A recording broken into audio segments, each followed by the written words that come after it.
പ്രിയ പ്രേക്ഷകരെ, കഥാമണ്ഡപത്തിലേക്ക് വീണ്ടും സ്വാഗതം. നമ്മൾ ജെയിൻ അയ്യറിലൂടെയുള്ള യാത്ര തുടരുകയാണ്. അധ്യായം 14. തുടർന്നുള്ള കുറച്ചു ദിവസങ്ങളിൽ ഞാൻ മിസ്റ്റർ റോച്ചസ്റ്ററെ അധികം കണ്ടില്ല. രാവിലെകളിൽ അദ്ദേഹം ബിസിനസ് കാര്യങ്ങളിൽ മുഴുകിയിരിക്കുന്നതായി തോന്നി. ഉച്ചകഴിഞ്ഞ് മിൽക്കോട്ടിൽ നിന്നോ പരിസരപ്രദേശങ്ങളിൽ നിന്നോ ഉള്ള മാന്യന്മാർ അദ്ദേഹത്തെ കാണാൻ വരികയും ചിലപ്പോൾ അദ്ദേഹത്തോടൊപ്പം അത്താഴം കഴിക്കാൻ തങ്ങുകയും ചെയ്തിരുന്നു. ഈ ഇടവേളയിൽ അടലയെപ്പോലും അദ്ദേഹത്തിന്റെ അടുത്തേക്ക് അധികം വിളിച്ചിരുന്നില്ല. അദ്ദേഹവുമായുള്ള എന്റെ പരിചയം ഹാളിലോ ഗോവണിയിലോ ഗാലറിയിലോ വെച്ചുള്ള വല്ലപ്പോഴുമുള്ള കണ്ടുമുട്ടലുകളിൽ മാത്രമായി ഒതുങ്ങി. അപ്പോഴൊക്കെ അദ്ദേഹം ചിലപ്പോൾ അഹങ്കാരത്തോടെയും തണുപ്പൻ മട്ടിലും എന്നെ കടന്നുപോകുമായിരുന്നു. ഒരു തലയാട്ടലിലൂടെയോ തണുത്ത നോട്ടത്തിലൂടെയോ മാത്രം എന്റെ സാന്നിധ്യം അംഗീകരിക്കും. എന്നാൽ ചിലപ്പോൾ ഒരു മാന്യന്റെ സൗമ്യതയോടെ അദ്ദേഹം വണങ്ങുകയും പുഞ്ചിരിക്കുകയും ചെയ്യുമായിരുന്നു. ഒരു ദിവസം അദ്ദേഹത്തിന് അത്താഴത്തിന് വിരുന്നുകാരുണ്ടായിരുന്നു. എന്റെ പോർട്ട്ഫോളിയോ കൊണ്ടുവരാൻ അദ്ദേഹം ആവശ്യപ്പെട്ടു. സംശയമില്ല, അതിലെ ഉള്ളടക്കം പ്രദർശിപ്പിക്കാനായിരുന്നു അത്. മിസസ് ഫെയർഫാക്സ് എന്നോട് പറഞ്ഞതനുസരിച്ച് മിൽക്കോട്ടിലെ ഒരു പൊതുയോഗത്തിൽ പങ്കെടുക്കാൻ മാന്യന്മാർ നേരത്തെ പോയി. എന്നാൽ രാത്രി മഴയുള്ളതും മോശവുമായതിനാൽ മിസ്റ്റർ റോച്ചസ്റ്റർ അവരോടൊപ്പം പോയില്ല. അവർ പോയ ഉടനെ അദ്ദേഹം മണി മുഴക്കി. ഞാനും അടലയും താഴേക്ക് ചെല്ലണമെന്ന സന്ദേശം വന്നു. ഞാൻ അടലയുടെ മുടി ചീകി അവളെ വൃത്തിയാക്കി. എന്റെ സാധാരണ ക്വേക്കർ വേഷം ശരിയാണെന്ന് ഉറപ്പുവരുത്തി. അവിടെ ഒന്നും മാറ്റാനുണ്ടായിരുന്നില്ല. പിന്നിയ മുടി ഉൾപ്പെടെ എല്ലാം വളരെ അടുക്കും ചിട്ടയുമുള്ളതായിരുന്നു. ഒടുവിൽ ആ ചെറിയ പെട്ടി വന്നോ എന്ന് അത്ഭുതപ്പെട്ടുകൊണ്ട് ഞങ്ങൾ താഴേക്കിറങ്ങി. ചില തെറ്റുകൾ കാരണം അതിന്റെ വരവ് ഇതുവരെ വൈകിയിരുന്നു. അവൾ സന്തോഷവതിയായിരുന്നു. ഞങ്ങൾ ഡൈനിംഗ് റൂമിൽ പ്രവേശിച്ചപ്പോൾ മേശപ്പുറത്ത് ഒരു ചെറിയ കാർട്ടൺ ഇരിക്കുന്നുണ്ടായിരുന്നു. എന്റെ പെട്ടി. അതെ, ഒടുവിൽ നിന്റെ പെട്ടി എത്തിയിരിക്കുന്നു. പാരീസിന്റെ യഥാർത്ഥ മകളെ. അതൊരു മൂലയിലേക്ക് കൊണ്ടുപോയി അത് തുറന്ന് ആസ്വദിക്കൂ. അടുപ്പിനരികിനെ വലിയ ഈസി ചെയറിലിരുന്നുകൊണ്ട് മിസ്റ്റർ റോച്ചസ്റ്ററുടെ ഗൗരവമേറിയതും പരിഹാസം നിറഞ്ഞതുമായ ശബ്ദം കേട്ടു. അടലയ്ക്ക് ആ മുന്നറിയിപ്പിന്റെ ആവശ്യമില്ലായിരുന്നു. അവൾ ഇതികം തന്റെ നിധിയുമായി ഒരു സോഫയിലേക്ക് മാറിയിരുന്നു. മൂടി ഉറപ്പിച്ചിരുന്ന ചരടഴിക്കുന്ന തിരക്കിലായിരുന്നു അവൾ. ആ തടസ്സം നീക്കി വെള്ളി നിറത്തിലുള്ള ടിഷ്യൂ പേപ്പറുകൾ മാറ്റിയപ്പോൾ അവൾ ആശ്ചര്യത്തോടെ വിളിച്ചു പറഞ്ഞു, "ഓ ദൈവമേ!" അദ്ദേഹം തന്റെ കസേരയ്ക്കടുത്തേക്ക് ഒരു കസേര വലിച്ചിട്ടു. "എനിക്ക് കുട്ടികളുടെ കൊഞ്ചൽ ഇഷ്ടമല്ല," അദ്ദേഹം തുടർന്നു. "ഞാനൊരു പഴയ ബാച്ചലർ ആയതുകൊണ്ട് അവരുടെ സംസാരവുമായി ബന്ധപ്പെട്ട് എനിക്ക് നല്ല ഓർമ്മകളൊന്നുമില്ല. ഒരു കൊച്ചുകുട്ടിയോടൊപ്പം ഒരു വൈകുന്നേരം മുഴുവൻ തനിച്ചു ചെലവഴിക്കുന്നത് എനിക്ക് സഹിക്കാനാവില്ല. ആ കസേര ദൂരേക്ക് മാറ്റരുത് മിസ് അയർ. ഞാൻ വെച്ചെടുത്ത് തന്നെ ഇരിക്കൂ. നിങ്ങൾക്ക് താൽപ്പര്യമുണ്ടെങ്കിൽ മാത്രം. ഈ മര്യാദകൾ, ഞാൻ എപ്പോഴും അവ മറന്നുപോകുന്നു. ലളിതമനസ്കരായ വൃദ്ധകളെയും എനിക്ക് പ്രത്യേകിച്ച് താൽപ്പര്യമില്ല." അദ്ദേഹം മണിമുഴക്കി മിസസ് ഫെയർഫാക്സിനെ ക്ഷണിച്ചു. "ശുഭസായാഹ്നം മാഡം. ഒരു ജീവകാരുണ്യ ആവശ്യത്തിനായാണ് ഞാൻ നിങ്ങളെ വിളിച്ചത്." അടലെ മിസസ് ഫെയർഫാക്സിനെ കണ്ട ഉടനെ തന്റെ സമ്മാനങ്ങൾ കാണിക്കാൻ ഓടിച്ചെന്നു. "ഇപ്പോൾ ഞാൻ ഒരു നല്ല ആതിഥേയന്റെ കടമ നിർവഹിച്ചു," മിസ്റ്റർ റോച്ചസ്റ്റർ തുടർന്നു. "എന്റെ അതിഥികളെ പരസ്പരം രസിപ്പിക്കാൻ വിട്ടു. ഇനി എനിക്ക് എന്റെ സ്വന്തം സന്തോഷങ്ങളിൽ ശ്രദ്ധ കേന്ദ്രീകരിക്കാം. ഞാൻ പറഞ്ഞതുപോലെ ചെയ്തു. എങ്കിലും അല്പം മാറി നിൽക്കാനായിരുന്നു എനിക്ക് താൽപ്പര്യം. എന്നാൽ മിസ്റ്റർ റോച്ചസ്റ്റർ എന്നെ ശ്രദ്ധിക്കുന്നുണ്ടായിരുന്നു." ഡമാസ്ക് തുണി പൊതിഞ്ഞ കസേരയിലിരുന്ന മിസ്റ്റർ റോച്ചസ്റ്റർ മുമ്പ് കണ്ടതിനേക്കാൾ വ്യത്യസ്തനായി കാണപ്പെട്ടു. അത്ര കഠിനനല്ല, വിഷാദവും കുറവാണ്. അദ്ദേഹത്തിന്റെ ചുണ്ടുകളിൽ ഒരു പുഞ്ചിരിയുണ്ടായിരുന്നു. അദ്ദേഹത്തിന്റെ കണ്ണുകൾ തിളങ്ങുന്നുണ്ടായിരുന്നു. അത് വീഞ്ഞു മൂലമാണോ എന്നെനിക്ക് ഉറപ്പില്ല, പക്ഷെ അങ്ങനെയാകാനാണ് സാധ്യത എന്ന് ഞാൻ കരുതുന്നു. സത്യമായും നിങ്ങളിൽ എന്തോ ഒരു പ്രത്യേകതയുണ്ട്," അദ്ദേഹം പറഞ്ഞു. "നിങ്ങളൊരു ചെറിയ കന്യാസ്ത്രീയെപ്പോലെയുണ്ട്. വിചിത്രവും ശാന്തവും ഗൗരവമുള്ളതും ലളിതവുമാണ് നിങ്ങളുടെ ഇരിപ്പ്. കൈകൾ മുന്നിൽ വെച്ച് കണ്ണുകൾ പരവതാനിയിലേക്ക് താഴ്ത്തി ഇപ്പോൾ ചെയ്തതുപോലെ ഇടയ്ക്കിടെ എന്റെ മുഖത്തേക്ക് സൂക്ഷിച്ചു നോക്കുന്നതൊഴിച്ചാൽ. ആരെങ്കിലും നിങ്ങളോടൊരു ചോദ്യം ചോദിക്കുമ്പോഴോ മറുപടി പറയേണ്ടി വരുമ്പോഴോ നിങ്ങൾ നൽകുന്ന മറുപടി പരുക്കനല്ലെങ്കിലും വളരെ പെട്ടെന്നുള്ളതാണ്. സർ, ഞാൻ പറഞ്ഞത് വളരെ ലളിതമായിപ്പോയി. എന്നോട് ക്ഷമിക്കണം. നിങ്ങൾ അങ്ങനെ മറുപടി പറയേണ്ടതില്ലായിരുന്നു. സൗന്ദര്യത്തിന് വലിയ പ്രാധാന്യമില്ലെന്നോ? അങ്ങനെ മുൻപത്തെ അപമാനത്തെ ലഘൂകരിക്കാനെന്ന വ്യാജേന എന്നെ തലോടി ശാന്തനാക്കാൻ ശ്രമിക്കുമ്പോൾ തന്നെ നിങ്ങൾ എന്റെ ചെവിക്ക് താഴെ ഒരു പേനാക്കത്തി ഒളിപ്പിച്ചു വെക്കുന്നു. തുടരൂ. എന്നിൽ നിങ്ങൾ എന്ത് തെറ്റാണ് കാണുന്നത്? ദയവായി പറയൂ മിസ്റ്റർ റോച്ചസ്റ്റർ. അതുതന്നെ, ഞാനും അങ്ങനെ കരുതുന്നു. അതിന് നിങ്ങൾ ഉത്തരം പറയേണ്ടി വരും. ഒരിക്കലുമില്ല സാർ. വീണ്ടും ഇല്ല യുവതി, ഞാനൊരു പൊതുജീവകാരുണ്യ പ്രവർത്തകനല്ല. പക്ഷേ എനിക്ക് മനസാക്ഷിയുണ്ട്. ആ കഴിവ് സൂചിപ്പിക്കുന്നു എന്ന് പറയപ്പെടുന്ന തലയിലെ മുഴകളിലേക്ക് അദ്ദേഹം വിരൽ ചൂണ്ടി. ഭാഗ്യവശാൽ അദ്ദേഹത്തിന് അവ വ്യക്തമായി കാണാമായിരുന്നു. അത് അദ്ദേഹത്തിന്റെ തലയുടെ മുകൾഭാഗത്തിന് നല്ല വീതി നൽകിയിരുന്നു. കൂടാതെ എനിക്ക് പണ്ടൊരുതരം പരുക്കൻ ഹൃദയവിശാലതയുണ്ടായിരുന്നു. എനിക്ക് നിങ്ങളുടെ പ്രായമുള്ളപ്പോൾ ഞാൻ വളരെ വികാരജീവിയായിരുന്നു. ഭാഗ്യമില്ലാത്തവരോടും സംരക്ഷണമില്ലാത്തവരോടും എനിക്ക് താൽപ്പര്യമുണ്ടായിരുന്നു. എന്നാൽ അതിനുശേഷം വിധി എന്നെ തള്ളിച്ചതച്ചു. അവൾ എന്നെ തന്റെ കൈമുട്ടുകൾ കൊണ്ട് കുഴച്ചു. ഇപ്പോൾ ഞാനൊരു ഇന്ത്യ റബ്ബർ പന്തുപോലെ കടുപ്പമുള്ളവനാണെന്ന് ഞാൻ വിശ്വസിക്കുന്നു. എങ്കിലും 1-2 വിള്ളലുകളിലൂടെ ഉള്ളിലേക്ക് കടക്കാം. ഈ പിണ്ഡത്തിന്റെ നടുവിലൊരു സംവേദനക്ഷമമായ പോയിന്റ് ബാക്കിയുണ്ട്. മിസ് എയർ, നിങ്ങൾ വളരെ ആശയക്കുഴപ്പത്തിലാണെന്ന് തോന്നുന്നു. ഞാൻ സുന്ദരനല്ലാത്തതുപോലെ നിങ്ങൾ സുന്ദരിയല്ലെങ്കിലും ആ ആശയക്കുഴപ്പം നിങ്ങൾക്ക് ചേരുന്നുണ്ട്. കൂടാതെ അത് സൗകര്യപ്രദവുമാണ്. കാരണം അത് നിങ്ങളുടെ ആഴ്ന്നിറങ്ങുന്ന കണ്ണുകളെ എന്റെ മുഖത്തുനിന്ന് മാറ്റി പരവതാനിയിലെ കമ്പിളിപ്പൂക്കളിൽ തളച്ചിടുന്നു. അതിനാൽ ആ ആശയക്കുഴപ്പം തുടരട്ടെ. ഈ പ്രഖ്യാപനത്തോടെ അദ്ദേഹം കസേരയിൽ നിന്നെഴുന്നേറ്റു. മാർബിൾ അടുപ്പിന് മുകളിൽ കൈയോന്നി നിന്നു. ആ നിൽപ്പിൽ അദ്ദേഹത്തിന്റെ രൂപവും മുഖവും വ്യക്തമായി കാണാമായിരുന്നു. അദ്ദേഹത്തിന്റെ അസാധാരണമായ നെഞ്ചളവ് കൈകാലുകളുടെ നീളവുമായി താരതമ്യം ചെയ്യുമ്പോൾ ആനുപാതികമല്ലായിരുന്നു. ഇന്ന് രാത്രി എനിക്ക് സംസാരിക്കാനും മറ്റുള്ളവരുമായി ഇടപെടാനും താൽപ്പര്യമുണ്ട്, അദ്ദേഹം ആവർത്തിച്ചു. അതുകൊണ്ടാണ് ഞാൻ നിങ്ങളെ വിളിച്ചത്. തീയും ചാൻഡിലിയറും എനിക്ക് മതിയായ കൂട്ടായിരുന്നില്ല. പൈലറ്റും അങ്ങനെ തന്നെ. കാരണം ഇവർക്കൊന്നും സംസാരിക്കാൻ കഴിയില്ല. അടൽ അല്പം കൂടി ഭേദമാണ്, എങ്കിലും പോരാ. മിസസ് ഫെയർഫാക്സും അതുപോലെ തന്നെ. നിങ്ങൾക്കെന്നെ തൃപ്തിപ്പെടുത്താൻ കഴിയുമെന്ന് എനിക്ക് ഉറപ്പുണ്ട്. നിങ്ങളെ ആദ്യമായി ഇങ്ങോട്ട് ക്ഷണിച്ച രാത്രിയിൽ നിങ്ങൾ എന്നെ ആശയക്കുഴപ്പത്തിലാക്കി. അതിനുശേഷം ഞാൻ നിങ്ങളെ ഏതാണ്ട് മറന്നുപോയി. മറ്റു ചിന്തകൾ നിങ്ങളെ എന്റെ തലയിൽ നിന്ന് പുറത്താക്കി. എന്നാൽ ഇന്ന് രാത്രി ഞാൻ ശാന്തനായിരിക്കാൻ തീരുമാനിച്ചു. ശല്യപ്പെടുത്തുന്നവയെ ഒഴിവാക്കാനും സന്തോഷിപ്പിക്കുന്നവയെ ഓർത്തെടുക്കാനും ഞാൻ ആഗ്രഹിക്കുന്നു. നിങ്ങൾക്കിഷ്ടമുള്ളതുപോലെ. ഞാൻ അപ്പോഴും നിശബ്ദയായിരുന്നു. അസ്വസ്ഥതയുണ്ട്, അദ്ദേഹം പറഞ്ഞു. അത് സ്വാഭാവികമാണ്. ഞാൻ എന്റെ ആവശ്യം വിഡ്ഢിത്തവും ഏതാണ്ട് ധിക്കാരപരവുമായ രീതിയിലാണ് അവതരിപ്പിച്ചത്. മിസ് എയർ, എന്നോട് ക്ഷമിക്കണം. വസ്തുത എന്തെന്നാൽ നിങ്ങളെ ഒരു താഴ്ന്ന വ്യക്തിയായി കാണാൻ ഞാൻ ആഗ്രഹിക്കുന്നില്ല. അതായത് 20 വർഷത്തെ പ്രായവ്യത്യാസവും അനുഭവപരിചയത്തിലെ വലിയ മുന്നേറ്റവും നൽകുന്ന മേധാവിത്വം മാത്രമേ ഞാൻ അവകാശപ്പെടുന്നുള്ളൂ. എനിക്ക് കഴിയുമെങ്കിൽ നിങ്ങളെ രസിപ്പിക്കാൻ ഞാൻ തയ്യാറാണ് സർ, തീർച്ചയായും തയ്യാറാണ്. പക്ഷേ എനിക്കൊരു വിഷയം അവതരിപ്പിക്കാൻ കഴിയില്ല. കാരണം നിങ്ങൾക്ക് എന്താണ് താൽപ്പര്യമെന്ന് എനിക്ക് എങ്ങനെ അറിയാം? അതൊരു മറുപടിയല്ല, അല്ലെങ്കിൽ അത് വളരെ അലോസരപ്പെടുത്തുന്ന ഒന്നാണ്. കാരണം അതൊരു ഒഴിഞ്ഞുമാറ്റലാണ്. പെട്ടെന്നുള്ള മറുപടി.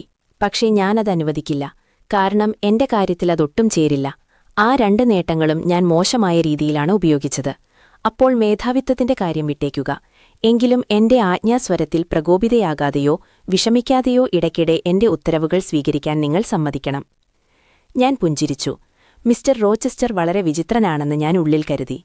ശമ്പളം വാങ്ങുന്ന കീഴ്ജീവനക്കാർ. എന്ത്? നിങ്ങളെന്റെ ശമ്പളം വാങ്ങുന്ന കീഴ്ജീവനക്കാരിയാണോ? ഓ അതെ, ഞാൻ ശമ്പളത്തിന്റെ കാര്യം മറന്നുപോയി. അസംബന്ധം. സ്വതന്ത്രമായി ജനിച്ച മിക്കവരും ശമ്പളത്തിനായി എന്തിനും വഴങ്ങും. അതിനാൽ അത് നിങ്ങളിൽ തന്നെ വെക്കുക. നിങ്ങൾക്കറിവില്ലാത്ത കാര്യങ്ങളെക്കുറിച്ച് സംസാരിക്കാൻ മുതിരരുത്. എന്നിരുന്നാലും നിങ്ങളുടെ മറുപടിയിലെ തെറ്റുകൾക്കിടയിലും ഞാൻ നിങ്ങളോട് മാനസികമായി കൈകൊടുക്കുന്നു. അത് പറഞ്ഞ രീതിക്കും ആ മറുപടിയുടെ ഉള്ളടക്കത്തിനും ഞാൻ പ്രാധാന്യം നൽകുന്നു. ആ രീതി തുറന്നതും ആത്മാർത്ഥവുമായിരുന്നു. അത്തരമൊരു രീതി പലപ്പോഴും കാണാറില്ല. ഇല്ല, നേരെ മറിച്ച് കാപട്യം അല്ലെങ്കിൽ തണുപ്പൻ മട്ട് അല്ലെങ്കിൽ ഒരാളുടെ അർത്ഥം തെറ്റായി മനസ്സിലാക്കുന്ന വിഡ്ഢിത്തം എന്നിവയാണ് സത്യസന്ധതയ്ക്ക് സാധാരണയായി ലഭിക്കുന്ന പ്രതിഫലം. 3000 സ്കൂൾ പെൺകുട്ടികളായ ഗവേണസുമാരിൽ 3 പേർ പോലും നിങ്ങളിപ്പോൾ ചെയ്തതുപോലെ എനിക്ക് മറുപടി നൽകില്ല. പക്ഷെ ഞാൻ നിങ്ങളെ പുകഴ്ത്തുകയല്ല. ഭൂരിഭാഗം ആളുകളിൽ നിന്നും വ്യത്യസ്തമായ ഒരു രീതിയിലാണ് നിങ്ങൾ നിർമ്മിക്കപ്പെട്ടതെങ്കിൽ അത് നിങ്ങളുടെ കഴിവല്ല, പ്രകൃതി അങ്ങനെ ചെയ്തതാണ്.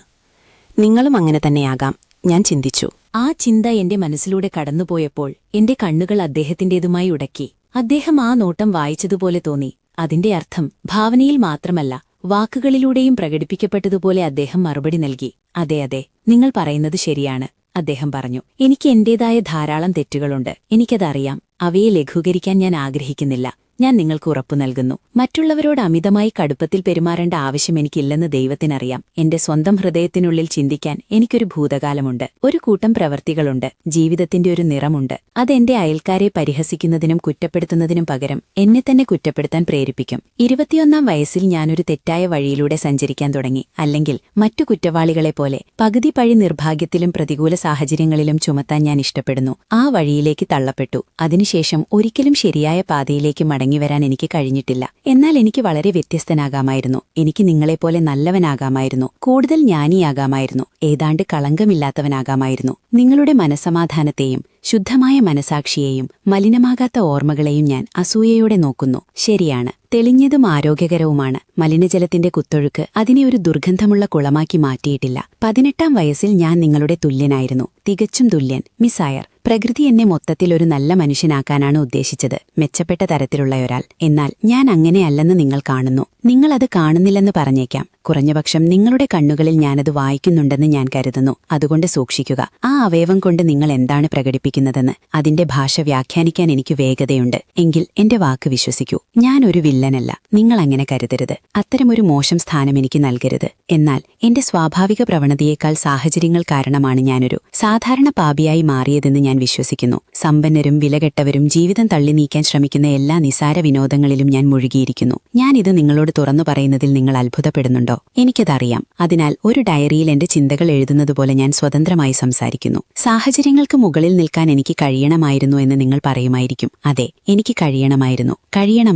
എന്നാൽ നിങ്ങൾ കാണുന്നതുപോലെ എനിക്ക് കഴിഞ്ഞില്ല. വിധി എന്നോട് അനീതി കാണിച്ചപ്പോൾ ശാന്തനായിരിക്കാനുള്ള വിവേകം എനിക്കുണ്ടായിരുന്നില്ല. ഞാൻ നിരാശനായി. പിന്നീട് ഞാൻ അധപ്പതിച്ചു. ഇപ്പോൾ ഏതെങ്കിലും ദുഷ്ടനായ വിഡ്ഢി തന്റെ നിസാരമായ അശ്ലീലതയിലൂടെ എന്നിൽ വെറുപ്പുണ്ടാക്കുമ്പോൾ ഞാൻ അവനേക്കാൾ മികച്ചവനാണെന്ന് എനിക്ക് സ്വയം വിശ്വസിക്കാൻ കഴിയില്ല. അവനും ഞാനും ഒരേ നിലവാരത്തിലാണെന്ന് സമ്മതിക്കാൻ ഞാൻ നിർബന്ധിതനാകുന്നു. ഞാൻ ഉറച്ചു നിന്നിരുന്നെങ്കിലെന്ന് ഞാൻ ആഗ്രഹിക്കുന്നു. ദൈവത്തിനറിയാം ഞാനത് ആഗ്രഹിക്കുന്നുവെന്ന്. അതൊരു പരിഹാരമല്ല. പരിഷ്കരണം അതിന്റെ പരിഹാരമായിരിക്കാം. എനിക്ക് സ്വയം മാറാൻ കഴിയും. അതിനുള്ള കരുത്തെനിക്കിപ്പോഴുമുണ്ട്. പക്ഷേ തടസ്സങ്ങളും ഭാരങ്ങളും ശാപങ്ങളും പേറുന്ന ഞാൻ അതിനെക്കുറിച്ച് ചിന്തിച്ചിട്ടെന്തു കാര്യം? സാധ്യമാണ്. എങ്കിലും എനിക്ക് മധുരവും പുതുമയുമുള്ള സന്തോഷം ലഭിക്കുമെങ്കിൽ ഞാൻ എന്തിനത് വേണ്ടെന്ന് വെക്കണം? നിങ്ങളതൊരിക്കലും പരീക്ഷിച്ചിട്ടില്ല. നിങ്ങൾ എത്ര ഗൗരവമുള്ളവളായി, എത്ര ഗൗരവത്തോടെയാണ് കാണപ്പെടുന്നത്. ഈ ക്യാമിയോ തലയെപ്പോലെ തന്നെ നിങ്ങൾക്ക് ഈ കാര്യത്തെക്കുറിച്ച് അറിവില്ല. അടുപ്പിന് മുകളിലെ തട്ടിൽ നിന്ന് ഒന്നെടുത്തുകൊണ്ട്. ഇപ്പോൾ ആരാണ് തെറ്റിനെക്കുറിച്ച് സംസാരിക്കുന്നത്? എന്റെ തലച്ചോറിലൂടെ കടന്നുപോയ ആ ചിന്ത ഒരു തെറ്റാണെന്ന് ഞാൻ കരുതുന്നില്ല. അതൊരു പ്രലോഭനത്തെക്കാൾ ഉപരി ഒരു പ്രചോദനമാണെന്ന് ഞാൻ വിശ്വസിക്കുന്നു. അത് വളരെ ഹൃദ്യമായിരുന്നു, വളരെ ആശ്വാസകരമായിരുന്നു. എനിക്കതറിയാം.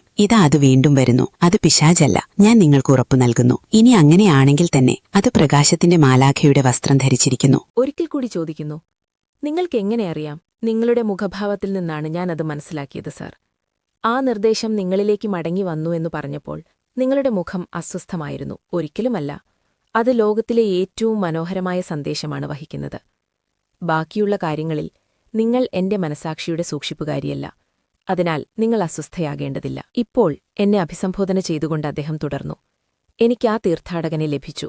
ഞാൻ വിശ്വസിക്കുന്നതുപോലെ അതൊരു വേഷം മാറിയ ദൈവമാണ്. സത്യം പറഞ്ഞാൽ സർ, എനിക്ക് നിങ്ങളെ ഒട്ടും മനസ്സിലാകുന്നില്ല. എനിക്ക് ഈ സംഭാഷണം തുടരാൻ കഴിയില്ല. കാരണം ഇതെന്റെ അറിവിനും അപ്പുറമാണ്. ഒരു കാര്യം മാത്രം എനിക്കറിയാം. നിങ്ങൾ ആഗ്രഹിക്കുന്നത്ര നല്ലവനല്ലെന്നും നിങ്ങളുടെ സ്വന്തം അപൂർണതയിൽ നിങ്ങൾ ഖേദിക്കുന്നു എന്നും നിങ്ങൾ പറഞ്ഞു. എനിക്ക് മനസ്സിലാക്കാൻ കഴിയുന്ന ഒരു കാര്യം ഇതാണ്: കളങ്കപ്പെട്ട ഓർമ്മകൾ ഉണ്ടായിരിക്കുന്നത് ഒരു ശാശ്വത ശാപമാണെന്ന് നിങ്ങൾ സൂചിപ്പിച്ചു. ഞാൻ നല്ല ഉദ്ദേശങ്ങൾ വെച്ചു പുലർത്തുന്നു. അവ കരിങ്കല്ല് പോലെ ഉറപ്പുള്ളതാണെന്ന് ഞാൻ വിശ്വസിക്കുന്നു. അശുദ്ധമായ അവശിഷ്ടങ്ങളെക്കാൾ ശുദ്ധമായ ലോഹം എത്രത്തോളം മികച്ചതാണോ അത്രത്തോളം മികച്ചത്. അർത്ഥവത്തായ വാക്കുകൾ പറയുന്ന ജ്ഞാനി. നിങ്ങൾ അങ്ങനെ ചെയ്യുകയാണെങ്കിൽ അത് വളരെ ഗൗരവമേറിയതും ശാന്തവുമായ രീതിയിലായിരിക്കും. ഞാനത് വിവേകമാണെന്ന് തെറ്റിദ്ധരിക്കും. നിങ്ങൾ ഒരിക്കലും ചിരിക്കാറില്ലേ, മിസ് അയർ? മറുപടി നൽകാൻ ബുദ്ധിമുട്ടേണ്ട. നിങ്ങൾ അപൂർവമായേ ചിരിക്കാറുള്ളൂ എന്നെനിക്കറിയാം. എന്നാൽ നിങ്ങൾക്ക് വളരെ സന്തോഷത്തോടെ ചിരിക്കാൻ കഴിയും. എന്നെ വിശ്വസിക്കൂ, ഞാൻ സ്വാഭാവികമായും ദുഷ്ടനല്ലാത്തതുപോലെ നിങ്ങൾ സ്വാഭാവികമായും പരുക്കൻ സ്വഭാവമുള്ളവളല്ല. ലോവുഡിലെ നിയന്ത്രണങ്ങൾ ഇപ്പോഴും നിങ്ങളിൽ അല്പം അവശേഷിക്കുന്നുണ്ട്. അത് നിങ്ങളുടെ മുഖഭാവങ്ങളെ നിയന്ത്രിക്കുന്നു, നിങ്ങളുടെ ശബ്ദത്തെ അമർത്തുന്നു, നിങ്ങളുടെ ചലനങ്ങളെ പരിമിതപ്പെടുത്തുന്നു. ഒരു പുരുഷന്റെയോ സഹോദരന്റെയോ അല്ലെങ്കിൽ പിതാവിന്റെയോ യജമാനന്റെയോ അല്ലെങ്കിൽ നിങ്ങൾ ആഗ്രഹിക്കുന്ന ആരുടെയെങ്കിലുമോ സാന്നിധ്യത്തിൽ അമിതമായി ചിരിക്കാനോ സ്വതന്ത്രമായി സംസാരിക്കാനോ വേഗത്തിൽ ചലിക്കാനോ നിങ്ങൾ ഭയപ്പെടുന്നു. എന്നാൽ കാലക്രമേണ നിങ്ങൾ എന്നോട് സ്വാഭാവികമായി പെരുമാറാൻ പഠിക്കുമെന്ന് ഞാൻ കരുതുന്നു. കാരണം നിങ്ങളോട് ഔപചാരികമായി പെരുമാറാൻ എനിക്ക് അസാധ്യമായി തോന്നുന്നു. അപ്പോൾ നിങ്ങളുടെ നോട്ടങ്ങൾക്കും ചലനങ്ങൾക്കും ഇപ്പോഴുള്ളതിനേക്കാൾ കൂടുതൽ ഉന്മേഷവും വൈവിധ്യവുമുണ്ടാകും. ഒരു കൂട്ടിലെ അഴികൾക്കിടയിലൂടെ കൗതുകമുള്ളൊരു പക്ഷിയുടെ നോട്ടം ഞാൻ ഇടയ്ക്കിടെ കാണുന്നു. ഉന്മേഷവാലും അസ്വസ്ഥനും ദൃഢനിശ്ചയമുള്ളവനുമായൊരു തടവുകാരൻ അവിടെയുണ്ട്. അത് സ്വതന്ത്രമായിരുന്നെങ്കിൽ അത് മേഘങ്ങളോളം ഉയരത്തിൽ പറക്കുമായിരുന്നു. സാരമില്ല, ഒരു മിനിറ്റ് നിൽക്കൂ. അടൽ ഇതുവരെ ഉറങ്ങാൻ തയ്യാറായിട്ടില്ല. മിസ് അയർ, തീയിനഭിമുഖമായി പുറം തിരിഞ്ഞും മുറിക്കഭിമുഖമായി മുഖം തിരിഞ്ഞുമുള്ള എന്റെ ഈ ഇരിപ്പ് നിരീക്ഷിക്കാൻ സൗകര്യപ്രദമാണ്. നിങ്ങളോട് സംസാരിക്കുമ്പോൾ തന്നെ ഞാൻ ഇടയ്ക്കിടെ അടലിനിലും ശ്രദ്ധിക്കുന്നുണ്ടായിരുന്നു. അവളെ ഒരു കൗതുകകരമായ പഠനവിഷയമായി കാണുന്നതിന് എനിക്ക് എന്റേതായ കാരണങ്ങളുണ്ട്. ആ കാരണങ്ങൾ ഞാൻ എന്നെങ്കിലും നിങ്ങളോട് പങ്കുവയ്ക്കും. ഏകദേശം 10 മിനിറ്റ് മുമ്പ് അവൾ തന്റെ പെട്ടിയിൽ നിന്നൊരു ചെറിയ പിങ്ക് സിൽക്ക് ഫ്രോക്ക് എടുത്തു. അത് നിവർത്തിയപ്പോൾ അവളുടെ മുഖത്ത് സന്തോഷം നിറഞ്ഞു. ചമയത്തോടുള്ള താൽപ്പര്യം അവളുടെ രക്തത്തിലുണ്ട്. അത് അവളുടെ തലച്ചോറുമായി കലർന്നിരിക്കുന്നു. അവളുടെ അസ്ഥിമജ്ജയിൽ വരെ അത് പടർന്നിരിക്കുന്നു. അവൾ മുറിയിൽ നിന്ന് പുറത്തേക്ക് ഓടി. അവളിപ്പോൾ സോഫിക്കൊപ്പമാണ്. വസ്ത്രം മാറുകയാണ്. ഏതാനും മിനിറ്റുകൾക്കുള്ളിൽ അവൾ വീണ്ടും വരും. ഞാൻ എന്താണ് കാണാൻ പോകുന്നതെന്ന് എനിക്കറിയാം. സെലീൻ വാരൻസിന്റെ ഒരു ചെറിയ രൂപം, അവൾ പണ്ട് സ്റ്റേജിൽ പ്രത്യക്ഷപ്പെട്ടിരുന്നതുപോലെ. പക്ഷെ അത് സാരമില്ല. അധികം വൈകാതെ അഡലിന്റെ ചെറിയ പാദങ്ങൾ ഹാളിലൂടെ ഓടിവരുന്ന ശബ്ദം കേട്ടു. അവളുടെ രക്ഷിതാവ് പ്രവചിച്ചതുപോലെ വേഷം മാറി അവൾ അകത്തേക്ക് വന്നു. സാർ നോക്കൂ, അവൾ മുന്നോട്ട് ചാടിക്കൊണ്ട് വിളിച്ചു പറഞ്ഞു. എന്റെ ഷൂസുകളും സോക്സുകളും എങ്ങനെയുണ്ട്? തന്റെ വസ്ത്രം വിരിച്ചുകൊണ്ട് അവൾ മുറിയിലുടനീളം നൃത്തം ചെയ്തു. ഒടുവിൽ മിസ്റ്റർ റോച്ചസ്റ്ററുടെ അടുത്തെത്തി അവൾ അദ്ദേഹത്തെ താഴ്ന്നു വണങ്ങി. എന്റെ വസ്ത്രം നന്നായിട്ടുണ്ടോ? അവൾ ചോദിച്ചു. അങ്ങനെയാണ് എന്നായിരുന്നു മറുപടി. അങ്ങനെ അതുപോലെ. അവൾ എന്റെ പോക്കറ്റിൽ നിന്ന് ഇംഗ്ലീഷ് സ്വർണം കവർന്നെടുത്തു. മിസ്സയർ, ഞാനും പണ്ടു പച്ചപ്പുള്ളവനായിരുന്നു. അതെ, പുല്ലിന്റെ പച്ചപ്പുപോലെ. ഇപ്പോൾ നിങ്ങളെ ഉന്മേഷവതിയാക്കുന്ന വസന്തകാലത്തിന്റെ ആ നിറം പണ്ട് എന്നെയും ഉന്മേഷവാനാക്കിയിരുന്നു. എന്റെ വസന്തകാലം പോയിക്കഴിഞ്ഞു. പക്ഷെ അതെന്റെ കൈകളിൽ ആ ഫ്രഞ്ച് പൂവിനെ ബാക്കിവെച്ചു. ചിലപ്പോഴൊക്കെ അതിൽ നിന്ന് മുക്തി നേടാൻ ഞാൻ ആഗ്രഹിക്കാറുണ്ട്. അതുണ്ടായ വേരിനെ ഇപ്പോൾ വിലമതിക്കുന്നില്ല. സ്വർണ്ണപ്പൊടി കൊണ്ടല്ലാതെ മറ്റൊന്നും കൊണ്ട് വളർത്താൻ കഴിയാത്ത തരത്തിലുള്ള ഒന്നാണെന്ന് തിരിച്ചറിഞ്ഞപ്പോൾ ആ പൂവിനോടെനിക്ക് പകുതി ഇഷ്ടം മാത്രമേയുള്ളൂ. അധ്യായം 15. മിസ്റ്റർ റോച്ചസ്റ്റർ പിന്നീടൊരവസരത്തിൽ അത് വിശദീകരിച്ചു. സെലിൻ ഈ വികാരം അതിലും വലിയ ആവേശത്തോടെ തിരികെ നൽകുമെന്ന് അവകാശപ്പെട്ടിരുന്നു. മിസ് അയർ, ആ ഫ്രഞ്ച് സുന്ദരിക്ക് ഈ ബ്രിട്ടീഷ് കുള്ളനോടുള്ള താൽപ്പര്യം എന്നെ അത്രയധികം സന്തോഷിപ്പിച്ചു. ഞാൻ അവളെ ഒരു ഹോട്ടലിൽ താമസിപ്പിച്ചു. അവൾക്കായി വേലക്കാരെയും കുതിരവണ്ടിയും കാശ്മീരി ഷാളുകളും വജ്രങ്ങളും ലേസുകളും എല്ലാം നൽകി. ചുരുക്കത്തിൽ മറ്റേതൊരു വിഡ്ഢിയായ കാമുകനെയും പോലെ ഞാനും എന്നെ തന്നെ നശിപ്പിക്കാൻ തുടങ്ങി. നാണക്കേടിലേക്കും നാശത്തിലേക്കും ഒരു പുതിയ വഴി കണ്ടെത്താനുള്ള മൗലികത എനിക്കുണ്ടായിരുന്നില്ലെന്ന് തോന്നുന്നു. പകരം പഴയ പാതയിലൂടെ തന്നെ ഒരിഞ്ച് പോലും മാറാതെ ഞാൻ വിഡ്ഢിയെപ്പോലെ സഞ്ചരിച്ചു. എല്ലാ വിഡ്ഢി കാമുകന്മാർക്കും ലഭിക്കുന്ന അതേ വിധി തന്നെ എനിക്കും ലഭിച്ചു. അത് ഞാൻ അർഹിച്ചതായിരുന്നു. സെലിൻ പ്രതീക്ഷിക്കാത്തൊരു വൈകുന്നേരം ഞാൻ അവളെ കാണാൻ ചെന്നു. അവൾ അവിടെ ഉണ്ടായിരുന്നില്ല. പക്ഷേ അതൊരു ചൂടുള്ള രാത്രിയായിരുന്നു. പാരീസിലൂടെയുള്ള നടത്തം എന്നെ തളർത്തിയിരുന്നു. അതിനാൽ ഞാൻ അവളുടെ മുറിയിലിരുന്നു. അവളുടെ സാന്നിധ്യത്താൽ പവിത്രമായ ആ വായു ശ്വസിക്കുന്നതിൽ ഞാൻ സന്തോഷിച്ചു. ഇല്ല, ഞാൻ പെരുപ്പിച്ചു പറയുകയാണ്. അവളിൽ പവിത്രമായ എന്തെങ്കിലും ഉണ്ടെന്ന് ഞാൻ ഒരിക്കലും കരുതിയിരുന്നില്ല. അത് അവൾ അവശേഷിപ്പിച്ച ഒരുതരം സുഗന്ധദ്രവ്യത്തിന്റെ മണമായിരുന്നു. വിശുദ്ധിയുടെ ഗന്ധത്തേക്കാൾ കസ്തൂരിയുടെയും അമ്പറിന്റെയും മണമായിരുന്നു അവിടെ. ഗ്രീൻ ഹൌസിലെ പൂക്കളുടെയും തളിച്ച സുഗന്ധദ്രവ്യങ്ങളുടെയും മണം കൊണ്ട് എനിക്ക് ശ്വാസം മുട്ടാൻ തുടങ്ങിയപ്പോൾ ജനൽ തുറന്ന് ബാൽക്കണിയിലേക്കിറങ്ങാൻ ഞാൻ തീരുമാനിച്ചു.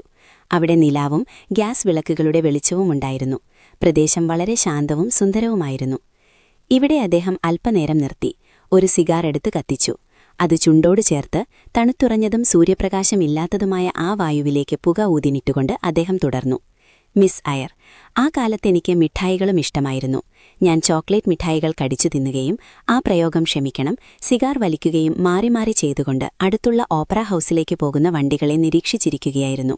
അപ്പോൾ മനോഹരമായ ഒരു ജോഡി ഇംഗ്ലീഷ് കുതിരകൾ വലിക്കുന്ന മനോഹരമായ ഒരു അടച്ച വണ്ടിയിൽ നഗരത്തിലെ ആ പ്രകാശപൂരിതമായ രാത്രിയിൽ വ്യക്തമായി കണ്ട സെലിന് ഞാൻ നൽകിയ ആ വണ്ടി ഞാൻ തിരിച്ചറിഞ്ഞു. അവൾ മടങ്ങിവരികയായിരുന്നു. തീർച്ചയായും ഞാൻ ചാരിയിരുന്ന ഇരുമ്പഴികളിൽ തട്ടി എന്റെ ഹൃദയം അക്ഷമയോടെ മിടിച്ചു. ഞാൻ പ്രതീക്ഷിച്ചതുപോലെ വണ്ടി ഹോട്ടൽ വാതിൽക്കൽ നിന്നു. എന്റെ പ്രിയതമ, ഓപ്പറയിലെ കാമുകിമാരെ അങ്ങനെയാണ് വിളിക്കാറുള്ളത്, താഴെ ഇറങ്ങി. ജൂണിലെ ആ ചൂടുള്ള വൈകുന്നേരത്ത് ആവശ്യമില്ലാത്തൊരു ഭാരമായിരുന്നിട്ടും ഒരു പുതപ്പ് പുതച്ചിരുന്ന അവളെ വണ്ടിയിൽ നിന്ന് ചാടിയിറങ്ങുമ്പോൾ വസ്ത്രത്തിനടിയിൽ നിന്ന് കണ്ട ചെറിയ പാദങ്ങൾ കൊണ്ട് ഞാൻ പെട്ടെന്ന് തിരിച്ചറിഞ്ഞു. മിസ് അയർ, നിങ്ങൾക്കൊരിക്കലും അസൂയ തോന്നിയിട്ടില്ല അല്ലേ? തീർച്ചയായും ഇല്ല. എനിക്ക് നിങ്ങളോട് ചോദിക്കേണ്ടതില്ല. കാരണം നിങ്ങൾക്കൊരിക്കലും പ്രണയം തോന്നിയിട്ടില്ല. ഈ രണ്ട് വികാരങ്ങളും നിങ്ങൾക്ക് ഇനിയും അനുഭവിക്കാനുണ്ട്. നിങ്ങളുടെ ആത്മാവ് ഉറങ്ങുകയാണ്. അതിനെ ഉണർത്താനുള്ള ആഘാതം ഇനിയും ഉണ്ടാകേണ്ടിയിരിക്കുന്നു. നിങ്ങളുടെ യൗവനം ഇതുവരെ കടന്നുപോയതുപോലെ ശാന്തമായ ഒരു ഒഴുക്കിലാണ് ജീവിതം മുഴുവനെന്ന് നിങ്ങൾ കരുതുന്നു. കണ്ണുകൾ അടച്ചും ചെവികൾ പൊത്തിയും ഒഴുകിപ്പോകുമ്പോൾ അടുത്തു തന്നെയുള്ള കൂർത്ത പാറക്കെട്ടുകളോ അവയുടെ ചുവട്ടിൽ തിരമാലകൾ നുരഞ്ഞു പൊങ്ങുന്നതോ നിങ്ങൾ കാണുന്നില്ല, കേൾക്കുന്നുമില്ല. എനിക്ക് ഈ ദിവസം ഇഷ്ടമാണ്. ആ ഉരുക്കു നിറമുള്ള ആകാശം എനിക്കിഷ്ടമാണ്. ഈ മഞ്ഞുവീഴ്ചയിലെ ലോകത്തിന്റെ കാഠിന്യവും നിശ്ചലതയും എനിക്കിഷ്ടമാണ്. എനിക്ക് തോൺഫീൽഡിനെ ഇഷ്ടമാണ്. അതിന്റെ പഴമയും ഏകാന്തതയും അവിടുത്തെ പഴയ കാക്കമരങ്ങളും മുള്ളുമരങ്ങളും ചാരനിറമുള്ള മുൻഭാഗവും ലോഹനിറമുള്ള ആകാശത്തെ പ്രതിഫലിപ്പിക്കുന്ന ഇരുണ്ട ജനലുകളുടെ നിരകളും എനിക്കിഷ്ടമാണ്. എന്നിട്ടും എത്ര കാലം ഞാൻ ഇതിനെ വെറുത്തു. ഒരു പ്ലേഗ് ബാധിച്ച വീടുപോലെ ഇതിനെ ഒഴിവാക്കി. ഇപ്പോഴും ഞാൻ എത്രമാത്രം വെറുക്കുന്നു. അദ്ദേഹം പല്ലിറുമ്മി നിശബ്ദനായി നടത്തം നിർത്തി തന്റെ ബൂട്ട് കഠിനമായ നിലത്തടിച്ചു. അദ്ദേഹം ഇങ്ങനെ നിന്നപ്പോൾ ഞങ്ങൾ ആ വഴിയിലൂടെ മുകളിലേക്ക് കയറുകയായിരുന്നു. ഹാൾ ഞങ്ങളുടെ മുന്നിലായിരുന്നു. അതിന്റെ മതിൽക്കെട്ടുകളിലേക്ക് കണ്ണുകൾ ഉയർത്തി മുമ്പോ പിമ്പോ ഞാൻ കണ്ടിട്ടില്ലാത്ത ഒരു നോട്ടം അദ്ദേഹം അവിടെ എറിഞ്ഞു. വേദന, നാണക്കേട്, കോപം, അക്ഷമ, അറപ്പ്, വെറുപ്പ് എന്നിവ അദ്ദേഹത്തിന്റെ കറുത്തിരുണ്ട പുരികത്തിന് താഴെ വിടരുന്ന വലിയ കൺമണികളിൽ ഒരു നിമിഷം വിറയ്ക്കുന്ന സംഘർഷം സൃഷ്ടിക്കുന്നതായി തോന്നി. ഏതു വികാരമാണ് ജയിക്കേണ്ടതെന്ന കാര്യത്തിൽ വലിയ പോരാട്ടം നടന്നു. എന്നാൽ മറ്റൊരു വികാരം ഉയർന്നുവന്ന് വിജയിച്ചു. കഠിനവും പരിഹാസപൂർണവുമായ ഒന്ന്. സ്വന്തം ഇഷ്ടപ്രകാരം പ്രവർത്തിക്കുന്നതും ദൃഢനിശ്ചയമുള്ളതുമായ ആ വികാരം അദ്ദേഹത്തിന്റെ വികാരങ്ങളെ അടക്കി മുഖഭാവത്തെ കഠിനമാക്കി. അദ്ദേഹം തുടർന്നു. മിസ് അയർ, ഞാൻ നിശബ്ദനായിരുന്ന ആ നിമിഷം എന്റെ വിധിയുമായി ഒരു കാര്യം തീരുമാനിക്കുകയായിരുന്നു. അവൾ അവിടെ ആ ബീച്ച് മരത്തിന്റെ തടിക്കരികിൽ നിന്നു. ഫോറസിലെ മൈതാനത്ത് മക്ബത്തിനു മുന്നിൽ പ്രത്യക്ഷപ്പെട്ട മന്ത്രവാദിനികളെപ്പോലെ ഒരു വൃദ്ധ. വിരലുയർത്തിക്കൊണ്ട് അവൾ പറഞ്ഞു. എന്നിട്ട് അവൾ വായുവിൽ ഒരു ഓർമ്മപ്പെടുത്തലെഴുതി. അത് വീടിന്റെ മുൻഭാഗത്ത് ജനലുകൾക്കിടയിൽ ഭയാനകമായ വിചിത്രലിപികളിൽ തെളിഞ്ഞുവന്നു. കഴിയുമെങ്കിൽ ഇതിനെ ഇഷ്ടപ്പെടൂ. ഞാനിതിനെ ഇഷ്ടപ്പെടും, ഞാൻ പറഞ്ഞു. എനിക്കിതിനെ ഇഷ്ടപ്പെടാൻ ധൈര്യമുണ്ട്.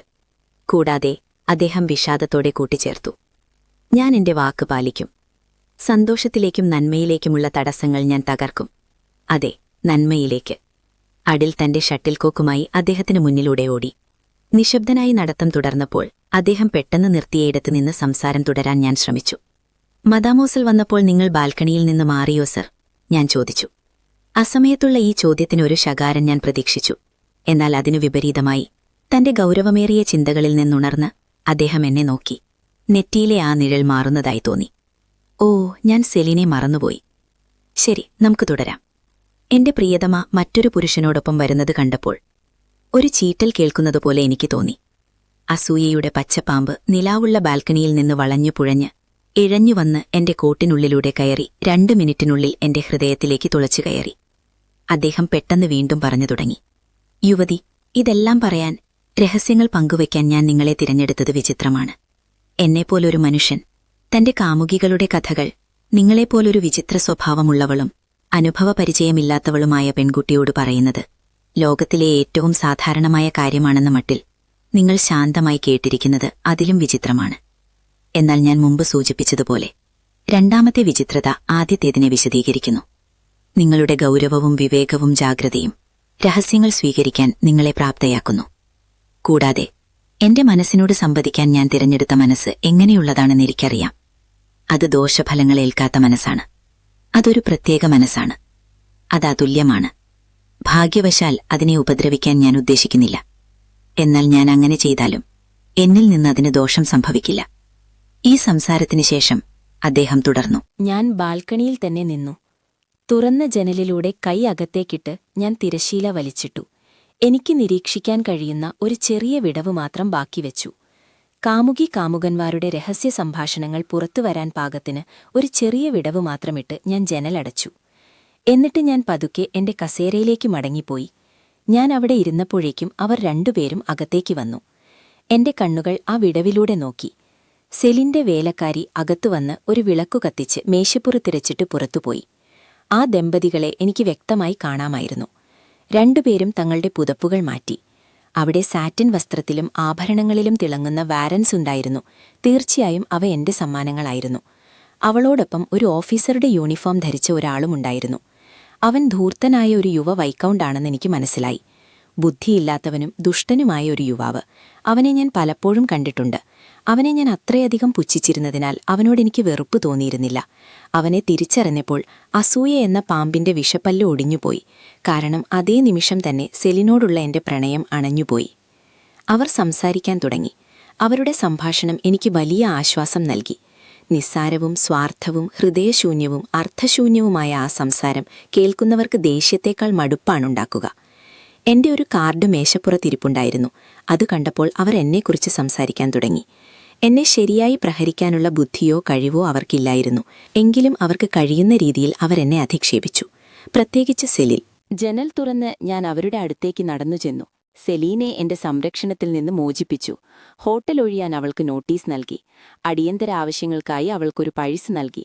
നിലവിളികളും വെപ്രാളങ്ങളും പ്രാർത്ഥനകളും പ്രതിഷേധങ്ങളും അപസ്മാരം പോലുള്ള വിറയലുകളും ഞാൻ അവഗണിച്ചു. ബോയ്സ് ഡി ബൊലോണിൽ വെച്ച് കാണാമെന്ന് വൈക്കൗണ്ടുമായി ഒരു കൂടിക്കാഴ്ച നിശ്ചയിച്ചു. പിറ്റേന്ന് രാവിലെ അയാളെ നേരിടാൻ എനിക്ക് സാധിച്ചു. രോഗം ബാധിച്ച കോഴിക്കുഞ്ഞിന്റെ ചിറകുപോലെ ദുർബലമായ അയാളുടെ വിളറിയ കൈകളിലൊന്നിൽ ഞാനൊരു വെടിയുണ്ട തറപ്പിച്ചു. ആ സംഘവുമായുള്ള ഇടപാടുകൾ അവിടെ അവസാനിച്ചുവെന്ന് ഞാൻ കരുതി. എന്നാൽ നിർഭാഗ്യവശാൽ 6 മാസം മുമ്പ് വാരൻസ് എനിക്ക് അഡലെ എന്ന ഈ പെൺകുട്ടിയെ നൽകിയിരുന്നു. അവൾ എന്റെ മകളാണെന്ന് അവൾ ഉറപ്പിച്ചു പറഞ്ഞു. ഒരുപക്ഷെ അവൾ അങ്ങനെ ആയിരിക്കാം. എങ്കിലും അവളുടെ മുഖത്ത് അത്തരമൊരു പിതൃത്വത്തിന്റെ തെളിവുകളൊന്നും ഞാൻ കാണുന്നില്ല. പൈലറ്റിന് എന്നോട് അവളേക്കാൾ കൂടുതൽ സാമ്യമുണ്ട്. അമ്മയുമായുള്ള ബന്ധം വേർപെടുത്തി ഏതാനും വർഷങ്ങൾക്ക് ശേഷം അവൾ തന്റെ കുട്ടിയെ ഉപേക്ഷിച്ച് ഒരു സംഗീതജ്ഞന്റെയോ ഗായകന്റെയോ കൂടെ ഇറ്റലിയിലേക്ക് ഓടിപ്പോയി. അഡലയെ സംരക്ഷിക്കാൻ എനിക്ക് സ്വാഭാവികമായ ബാധ്യതയുണ്ടെന്ന് ഞാൻ അംഗീകരിച്ചിരുന്നില്ല. ഇപ്പോഴും അംഗീകരിക്കുന്നില്ല. കാരണം ഞാൻ അവളുടെ പിതാവല്ല. എന്നാൽ അവൾ തികച്ചും നിരാലംബയാണെന്ന് കേട്ടപ്പോൾ പാരീസിലെ ചളിയിൽ നിന്നും ചെളിയിൽ നിന്നും ആ പാവം കുട്ടിയെ ഞാൻ ഇങ്ങോട്ട് മാറ്റി നട്ടു. ഒരു ഇംഗ്ലീഷ് ഗ്രാമീണ തോട്ടത്തിലെ ആരോഗ്യകരമായ മണ്ണിൽ ശുദ്ധിയോടെ വളരാൻ. മിസ്സിസ്, ഇല്ല, അഡലെ അവളുടെ അമ്മയുടെയോ നിങ്ങളുടെയോ തെറ്റുകൾക്ക് ഉത്തരവാദിയല്ല. എനിക്ക് അവളോട് ബഹുമാനമുണ്ട്. ഇപ്പോൾ അവൾ ഒരു തരത്തിൽ അനാഥയാണെന്ന് എനിക്കറിയാം. അമ്മയാൽ ഉപേക്ഷിക്കപ്പെട്ടവളും നിങ്ങളാൽ നിഷേധിക്കപ്പെട്ടവളും. അതുകൊണ്ട് മുൻപത്തേക്കാൾ കൂടുതൽ ഞാൻ അവളോട് ചേർന്ന് നിൽക്കും. ഓ, നിങ്ങളതിനെ ആ രീതിയിലാണോ കാണുന്നത്? എന്നാൽ ഞാൻ അഡലയോടും പൈലറ്റിനോടുമൊപ്പം കുറച്ചുനേരം കൂടി പുറത്ത് ചിലവഴിച്ചു. അവളോടൊപ്പം ഓട്ടമത്സരം നടത്തി ഷട്ടിൽ കോക്ക് കളിച്ചു. ഞങ്ങൾ അകത്ത് കടന്നപ്പോൾ ഞാൻ അവളുടെ തൊപ്പിയും കോട്ടും മാറ്റി അവളെ എന്റെ മടിയിലിരുത്തി. 1 മണിക്കൂറോളം അവളെ അവിടെ ഇരുത്തി അവൾക്കിഷ്ടമുള്ളതുപോലെ സംസാരിക്കാൻ അനുവദിച്ചു. ശ്രദ്ധിക്കപ്പെടുമ്പോൾ അവൾ കാണിക്കാറുള്ള ചില ചെറിയ സ്വാതന്ത്ര്യങ്ങളെയും നിസ്സാര കാര്യങ്ങളെയും ഞാൻ ശാസിച്ചില്ല. അത് അവളുടെ സ്വഭാവത്തിലെ ഉപരിപ്ലവതയെ വെളിപ്പെടുത്തിയിരുന്നു. ഒരുപക്ഷെ അവളുടെ അമ്മയിൽ നിന്ന് പാരമ്പര്യമായി ലഭിച്ചതാകാമത്. ഒരു ഇംഗ്ലീഷ് മനസ്സിന് അതൊട്ടും യോജിച്ചതല്ലായിരുന്നു. എങ്കിലും അവൾക്ക് അവളുടേതായ ഗുണങ്ങളുണ്ടായിരുന്നു. അവളിലെ നല്ല കാര്യങ്ങളെ പരമാവധി അഭിനന്ദിക്കാൻ ഞാൻ തയ്യാറായിരുന്നു. അവളുടെ മുഖഭാവങ്ങളിലും സവിശേഷതകളിലും മിസ്റ്റർ റോച്ചസ്റ്ററുമായുള്ള സാമ്യം ഞാൻ തിരഞ്ഞു. പക്ഷേ ഒന്നും കണ്ടില്ല. ഒരു സ്വഭാവഗുണമോ ഭാവമോ ആ ബന്ധം വിളിച്ചോതിയില്ല. രാത്രിയിൽ എന്റെ സ്വന്തം മുറിയിലേക്ക് പിൻവാങ്ങിയ ശേഷമാണ് മിസ്റ്റർ റോച്ചസ്റ്റർ എന്നോട് പറഞ്ഞ കഥയെക്കുറിച്ച് ഞാൻ ഗൗരവമായി ചിന്തിച്ചത്. അദ്ദേഹം പറഞ്ഞതുപോലെ ആ വിവരണത്തിൽ അസാധാരണമായി ഒന്നും ഉണ്ടായിരുന്നില്ല. ഒരു സമ്പന്നനായ ഇംഗ്ലീഷുകാരന് ഒരു ഫ്രഞ്ച് നർത്തകിയോടുള്ള അഭിനിവേശവും അവൾ അയാളോട് കാണിച്ച വഞ്ചനയും സമൂഹത്തിൽ നിത്യസംഭവങ്ങളാണ്. എന്നാൽ തന്റെ ഇപ്പോഴത്തെ മാനസികാവസ്ഥയിലുള്ള സംതൃപ്തിയെക്കുറിച്ചും പഴയ ഹാളിലും പരിസരത്തും തനിക്ക് വീണ്ടും ലഭിച്ച സന്തോഷത്തെക്കുറിച്ചും പറയുന്നതിനിടയിൽ പെട്ടെന്നുണ്ടായ വികാരവിക്ഷോഭം തീർച്ചയായും വിചിത്രമായിരുന്നു. ഈ സംഭവത്തെക്കുറിച്ച് ഞാൻ അത്ഭുതത്തോടെ ചിന്തിച്ചു. എന്നാൽ തൽക്കാലം അത് വിശദീകരിക്കാനാവില്ലെന്ന് കണ്ട് ഞാൻ ക്രമേണ അത് വിട്ടു. എന്റെ യജമാനൻ എന്നോട് പെരുമാറുന്ന രീതിയെക്കുറിച്ച് ചിന്തിക്കാൻ തുടങ്ങി.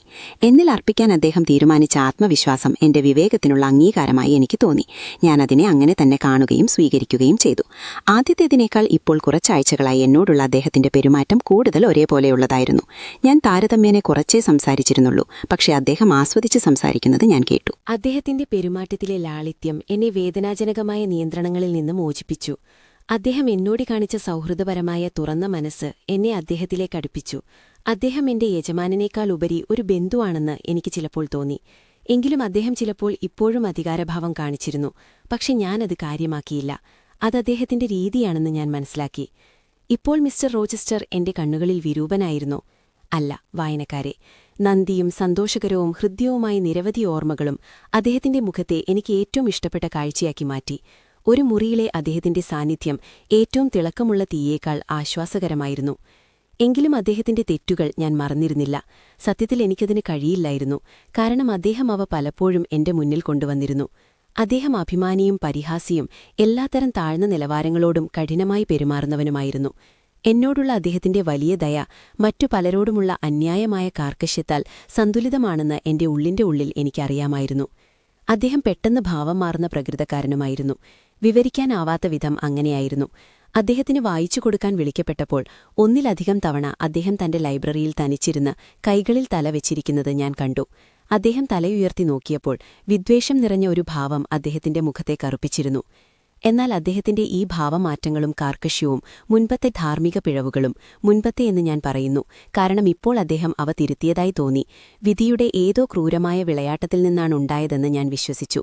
സാഹചര്യങ്ങൾ വികസിപ്പിച്ചെടുത്തതോ വിദ്യാഭ്യാസം പകർന്നു നൽകിയതോ വിധി പ്രോത്സാഹിപ്പിച്ചതോ ആയതിനേക്കാൾ മികച്ച പ്രവണതകളും ഉയർന്ന തത്വങ്ങളും ശുദ്ധമായ അഭിരുചികളുമുള്ള ഒരു മനുഷ്യനാണ് അദ്ദേഹമെന്ന് ഞാൻ വിശ്വസിച്ചു. അദ്ദേഹത്തിൽ ഉത്തമമായ ഗുണങ്ങളുണ്ടെന്ന് ഞാൻ കരുതി. എങ്കിലും തൽക്കാലം അവ അല്പം വഷളായും കെട്ടുപിണഞ്ഞും കിടക്കുകയായിരുന്നു. ഞാൻ എന്നോട് തന്നെ ചോദിച്ചു, എന്താണ് അദ്ദേഹത്തെ ഈ വീട്ടിൽ നിന്ന് അകറ്റുന്നത്? അദ്ദേഹം ഉടനെ വീണ്ടും പോകുമോ? മിസസ് ഫെയർഫാക്സ് പറഞ്ഞത് അദ്ദേഹം ഒരിക്കലും 2 ആഴ്ചയിൽ കൂടുതൽ ഇവിടെ നിൽക്കാറില്ലെന്നാണ്. ഇപ്പോൾ അദ്ദേഹം 8 ആഴ്ചയായി ഇവിടെ താമസിക്കുന്നു. അദ്ദേഹം പോകുകയാണെങ്കിൽ ആ മാറ്റം സങ്കടകരമായിരിക്കും. ഈ ചിന്തകൾക്ക് ശേഷം ഞാൻ ഉറങ്ങിയോ ഇല്ലയോ എന്നെനിക്ക് കൃത്യമായി അറിയില്ല. എന്തായാലും എനിക്ക് തൊട്ടുമുകളിൽ നിന്ന വിചിത്രവും ദയനീയവുമായ ഒരു അവ്യക്തമായ പിറുപിറുപ്പ് കേട്ട് ഞാൻ പെട്ടെന്നുണർന്നു. മെഴുകുതിരി കത്തിച്ചു വെച്ചിരുന്നെങ്കിൽ എന്ന് ഞാൻ ആഗ്രഹിച്ചു. രാത്രി ഭയാനകമാം വിധം ഇരുണ്ടതായിരുന്നു. എന്റെ മനസ്സ് അസ്വസ്ഥമായിരുന്നു. ഞാൻ എഴുന്നേറ്റ് കിടക്കയേറിയിരുന്നു. ശ്രദ്ധിച്ചു കേട്ടു. ഞാൻ വീണ്ടും ഉറങ്ങാൻ ശ്രമിച്ചു. പക്ഷേ എന്റെ ഹൃദയം ഉത്കണ്ഠയോടെ മിടിച്ചു. എന്റെ ആന്തരിക സമാധാനം തകർന്നു. ഹാളിന്റെ താഴെ എവിടെയോ ഉള്ള ക്ലോക്ക് 2 മണിയടിച്ചു. അപ്പോൾ എന്റെ മുറിയുടെ വാതിലിൽ ആരോ തൊട്ടതുപോലെ തോന്നി. പുറത്തെ ഇരുണ്ട ഗാലറിയിലൂടെ വഴി തിരയുന്നതുപോലെ വിരലുകൾ വാതിലിൽ തടഞ്ഞതുപോലെ. മറുപടിയൊന്നുമുണ്ടായില്ല. പെട്ടെന്ന് ഞാൻ ഓർത്തു, അതൊരുപക്ഷെ പൈലറ്റായിരിക്കാം. അടുക്കളവാതിൽ തുറന്നു കിടക്കുമ്പോൾ അവൻ പലപ്പോഴും മിസ്റ്റർ റോച്ചസ്റ്ററിന്റെ മുറിയുടെ പടിവാതിൽകൾ എത്താറുണ്ട്. രാവിലെകളിൽ അവൻ അവിടെ കിടക്കുന്നത് ഞാൻ തന്നെ കണ്ടിട്ടുണ്ട്. ആ ചിന്ത എന്നെ അല്പം ശാന്തയാക്കി. ഞാൻ കിടന്നു. നിശബ്ദത ഞരമ്പുകളെ ശാന്തമാക്കുന്നു. വീടിനുള്ളിലാകെ വീണ്ടും നിശബ്ദത പടർന്നപ്പോൾ എനിക്ക് ഉറക്കം വരാൻ തുടങ്ങി. എന്നാൽ അന്ന് രാത്രി ഉറങ്ങാൻ എനിക്ക് വിധിയില്ലായിരുന്നു. അതൊരു പിശാചിന്റെ ചിരിയായിരുന്നു. താഴ്ന്നതും അമർത്തപ്പെട്ടതും ആഴത്തിലുള്ളതും. എന്റെ മുറിയുടെ വാതിലിന്റെ താക്കോൽ ദ്വാരത്തിലൂടെ പുറപ്പെട്ടതുപോലെ തോന്നി. എന്റെ കിടക്കയുടെ തലഭാഗം വാതിലിനടുത്തായിരുന്നു. ആദ്യം ആ ചിരി എന്റെ അരികിൽ നിന്നാണെന്ന് ഞാൻ കരുതി. അല്ലെങ്കിൽ എന്റെ തലയണയ്ക്കടുത്ത് പതുങ്ങിയിരിക്കുന്നതാണ്. പക്ഷെ ഞാൻ എഴുന്നേറ്റ് ചുറ്റും നോക്കി. ഒന്നും കണ്ടില്ല. ഞാൻ നോക്കി നിൽക്കുമ്പോൾ തന്നെ അസ്വാഭാവിക ശബ്ദം വീണ്ടും കേട്ടു. അത് വാതിലിന് പിന്നിൽ നിന്നാണെന്ന് എനിക്ക് മനസ്സിലായി. എന്തോ ഒന്ന് കുറുകുകയും മൂളുകയും ചെയ്തു. അത് ഗ്രേസ് പൂളായിരുന്നോ? ഞാൻ ചിന്തിച്ചു. ഇനി തനിയെ ഇരിക്കാൻ കഴിയില്ല. എനിക്ക് മിസസ് ഫെയർഫാക്സിന്റെ അടുത്തേക്ക് പോകണം. ഞാൻ വേഗത്തിൽ വസ്ത്രവും ഷോളും ധരിച്ചു. വിറയ്ക്കുന്ന കൈകളോടെ ഞാൻ വാതിൽ തുറന്നു. പുറത്ത് ഗ്യാലറിയിലെ പായയിൽ ഒരു മെഴുകുതിരി കത്തുന്നുണ്ടായിരുന്നു. എന്തോ ഒന്ന് ശബ്ദിച്ചു. അതൊരു പാതി തുറന്ന വാതിലായിരുന്നു. അത് മിസ്റ്റർ റോച്ചസ്റ്ററിന്റെ മുറിയായിരുന്നു. അവിടെ നിന്ന് പുകമേഘം പോലെ പുറത്തേക്ക് വരുന്നുണ്ടായിരുന്നു. ഞാൻ മിസസ് ഫെയർഫാക്സിനെക്കുറിച്ചോ ഗ്രേസ് പൂളിനെക്കുറിച്ചോ ആ ചിരിയെക്കുറിച്ചോ ചിന്തിച്ചില്ല. നിമിഷനേരം കൊണ്ട് ഞാൻ ആ മുറിക്കുള്ളിലെത്തി. തീജ്വാലകൾ കിടക്കയ്ക്ക് ചുറ്റും പടരുന്നുണ്ടായിരുന്നു. തിരശീലകൾക്ക് തീ പിടിച്ചിരുന്നു. തീയുടെയും പുകയുടെയും നടുവിൽ മിസ്റ്റർ എഴുന്നേൽക്കൂ, ഞാൻ നിലവിളിച്ചു. ഞാൻ അദ്ദേഹത്തെ കുലുക്കി വിളിച്ചു. പക്ഷേ അദ്ദേഹം ഒന്ന് പിറുപിറുത്ത് തിരിഞ്ഞുകിടന്നു. പുക അദ്ദേഹത്തെ അബോധാവസ്ഥയിലാക്കിയിരുന്നു. ഒരു നിമിഷം പോലും പാഴാക്കാനില്ലായിരുന്നു. വിരി. ഞാനിപ്പോൾ എഴുന്നേറ്റു. പക്ഷെ നിങ്ങളുടെ സ്വന്തം ഉത്തരവാദിത്വത്തിൽ മാത്രം ഇപ്പോൾ ഒരു മെഴുകുതിരി കൊണ്ടുവരിക. ഉണങ്ങിയ വസ്ത്രങ്ങൾ എന്തെങ്കിലും ഉണ്ടോയെന്ന് നോക്കി ഞാൻ അവ ധരിക്കുന്നതുവരെ 2 മിനിറ്റ് കാത്തിരിക്കൂ. അതെ, ഇതാ എന്റെ ഡ്രസ്സിംഗ് ഗൗൺ. ഞാൻ ഓടി. ഗാലറിയിൽ ബാക്കിയുണ്ടായിരുന്ന മെഴുകുതിരി ഞാൻ കൊണ്ടുവന്നു. എന്താണത്? ഞാൻ മിസ്സസിനെ വിളിക്കണോ? മിസ്സസ് ഫെയർഫാക്സിനെയോ? വേണ്ട. എന്തിനാണ് നിങ്ങൾ അവളെ വിളിക്കുന്നത്? അവൾക്ക് എന്തു ചെയ്യാൻ കഴിയും? ഒന്നുമില്ല. വെറുതെ അടങ്ങിയിരിക്കൂ. നിങ്ങളൊരു ഷാൾ ധരിച്ചിട്ടുണ്ട്. നിങ്ങൾക്ക് വേണ്ടത്ര ചൂട് തോന്നുന്നില്ലെങ്കിൽ അവിടെയുള്ള എന്റെ മേലങ്കി എടുക്കാം. അത് ചുറ്റുമിട്ട് ആംചെയറിലിരിക്കൂ. അവിടെ ഞാനതിട്ട് തരാം. ഇനി കാലുകൾ നനയാതിരിക്കാൻ സ്റ്റൂളിൽ വെക്കൂ. ഞാൻ നിങ്ങളെ കുറച്ചു മിനിറ്റ് തനിച്ചാക്കി പോവുകയാണ്. ഞാൻ മെഴുകുതിരി കൊണ്ടുപോകും. ഞാൻ മടങ്ങി വരുന്നതുവരെ അവിടെ തന്നെ ഇരിക്കുക. ഒരു എലിയെപ്പോലെ നിശബ്ദയായിരിക്കുക. എനിക്ക് 2ാം നിലയിലൊന്ന് പോകേണ്ടതുണ്ട്. അദ്ദേഹം പോയി. വെളിച്ചം അകന്നു പോകുന്നത് ഞാൻ നോക്കി നിന്നു. അദ്ദേഹം വളരെ മൃദുവായി ഗാലറിയിലൂടെ നടന്നു. കഴിയുന്നത്ര ശബ്ദം കുറച്ച് ഗോവണിപ്പടിയുടെ വാതിൽ തുറന്നു. അതടച്ചു. അവസാനത്തെ വെളിച്ചവും അപ്രത്യക്ഷമായി. ഞാൻ പൂർണ്ണമായി ഇരുട്ടിലായി. ഞാൻ എന്തെങ്കിലും ശബ്ദത്തിനായി കാതോർത്തു. പക്ഷെ ഒന്നും കേട്ടില്ല. വളരെ സമയം കടന്നുപോയി. എനിക്ക് മടുപ്പ് തോന്നി. മേലങ്കിയുണ്ടായിരുന്നിട്ടും തണുക്കുന്നുണ്ടായിരുന്നു. വീട്ടുകാരെ ഉണർത്താൻ പാടില്ലാത്തതിനാൽ അവിടെ നിൽക്കുന്നതിൽ അർത്ഥമില്ലെന്ന് എനിക്ക് തോന്നി. മിസ്റ്റർ റോച്ചസ്റ്ററിന്റെ കൽപ്പന ലംഘിച്ച് അദ്ദേഹത്തിന്റെ അപ്രീതിക്ക് പാത്രമാകാൻ ഞാൻ ഒരുങ്ങിയപ്പോഴാണ് ഗാലറിയിലെ ഭിത്തിയിൽ വീണ്ടും മങ്ങിയ വെളിച്ചം മിന്നിയത്. അദ്ദേഹത്തിന്റെ നഗ്നപാദങ്ങൾ പായിൽ ചവിട്ടുന്ന ശബ്ദം ഞാൻ കേട്ടു. വിളറിയ മുഖത്തോടെയും അതീവ ദുഃഖിതനായും അദ്ദേഹം വീണ്ടും പ്രവേശിച്ചു. അദ്ദേഹം മറുപടിയൊന്നും നൽകിയില്ല. കൈകൾ കെട്ടി തറയിലേക്ക് നോക്കി നിന്നു. പക്ഷേ നിങ്ങളൊരു വിചിത്രമായ ചിരി കേട്ടോ? അതെ സർ, ഇവിടെ തയ്യൽ ജോലി ചെയ്യുന്ന ഗ്രേസ് പൂൾ എന്നൊരു സ്ത്രീയുണ്ട്. അവൾ അങ്ങനെയാണ് ചിരിക്കാറുള്ളത്. അതുതന്നെ, ഗ്രേസ് പൂൾ. നിങ്ങളത് ശരിയായി ഊഹിച്ചു. നിങ്ങൾ പറയുന്നതുപോലെ അവൾ വിചിത്രമാണ്. വളരെ ശരി. ഞാൻ ഈ കാര്യത്തെക്കുറിച്ച് ആലോചിക്കാം. അതേസമയം ഇന്നത്തെ സംഭവത്തിന്റെ കൃത്യമായ വിവരങ്ങൾ എനിക്കല്ലാതെ നിങ്ങൾക്ക് മാത്രമേ അറിയാവൂ എന്നതിൽ എനിക്ക് സന്തോഷമുണ്ട്. നിങ്ങൾ വെറുതെ സംസാരിച്ച് നടക്കുന്നൊരു വിഡ്ഢിയല്ല. ഇതിനെക്കുറിച്ച് ആരോടും ഒന്നും പറയരുത്. ഈ അവസ്ഥയ്ക്ക് ഞാൻ എന്തെങ്കിലും കാരണം പറഞ്ഞുകൊള്ളാം. കിടക്കയിലേക്ക് വിരൽ ചൂണ്ടിക്കൊണ്ട്. ഇനി നിങ്ങളുടെ മുറിയിലേക്ക് മടങ്ങിക്കോളൂ. ബാക്കി രാത്രി ഞാൻ ലൈബ്രറിയിലെ സോഫയിൽ കഴിഞ്ഞുകൊള്ളാം. പക്ഷേ യാത്ര പറയാതെ പോകരുത്. നന്ദിയുടെയോ സ്നേഹത്തിന്റെയോ 1-2 വാക്കുകളില്ലാതെ. ചുരുക്കത്തിൽ ഇത്ര പരുക്കൻ രീതിയിൽ പോകരുത്. ഭയാനകവും വേദനാജനകവുമായ മരണത്തിൽ നിന്നെന്നെ രക്ഷിച്ചു. എന്നിട്ട് നമ്മൾ അപരിചിതരെ പോലെ നിങ്ങൾ എന്നെ കടന്നുപോകുന്നു. നിങ്ങൾ എന്റെ ജീവൻ രക്ഷിച്ചു. ഇത്രയും വലിയൊരു കടപ്പാട് നിങ്ങളോടുള്ളതിൽ ഞാൻ സന്തോഷിക്കുന്നു. എനിക്ക് കൂടുതലൊന്നും പറയാനില്ല. വീണ്ടും ശുഭരാത്രി സർ. എനിക്കറിയാമായിരുന്നു, അദ്ദേഹം തുടർന്നു. നിങ്ങൾ എപ്പോഴെങ്കിലും ഏതെങ്കിലും വിധത്തിൽ എനിക്ക് ഗുണം ചെയ്യുമെന്ന്. ആദ്യമായി കണ്ടപ്പോൾ തന്നെ നിങ്ങളുടെ കണ്ണുകളിൽ ഞാനത് കണ്ടു.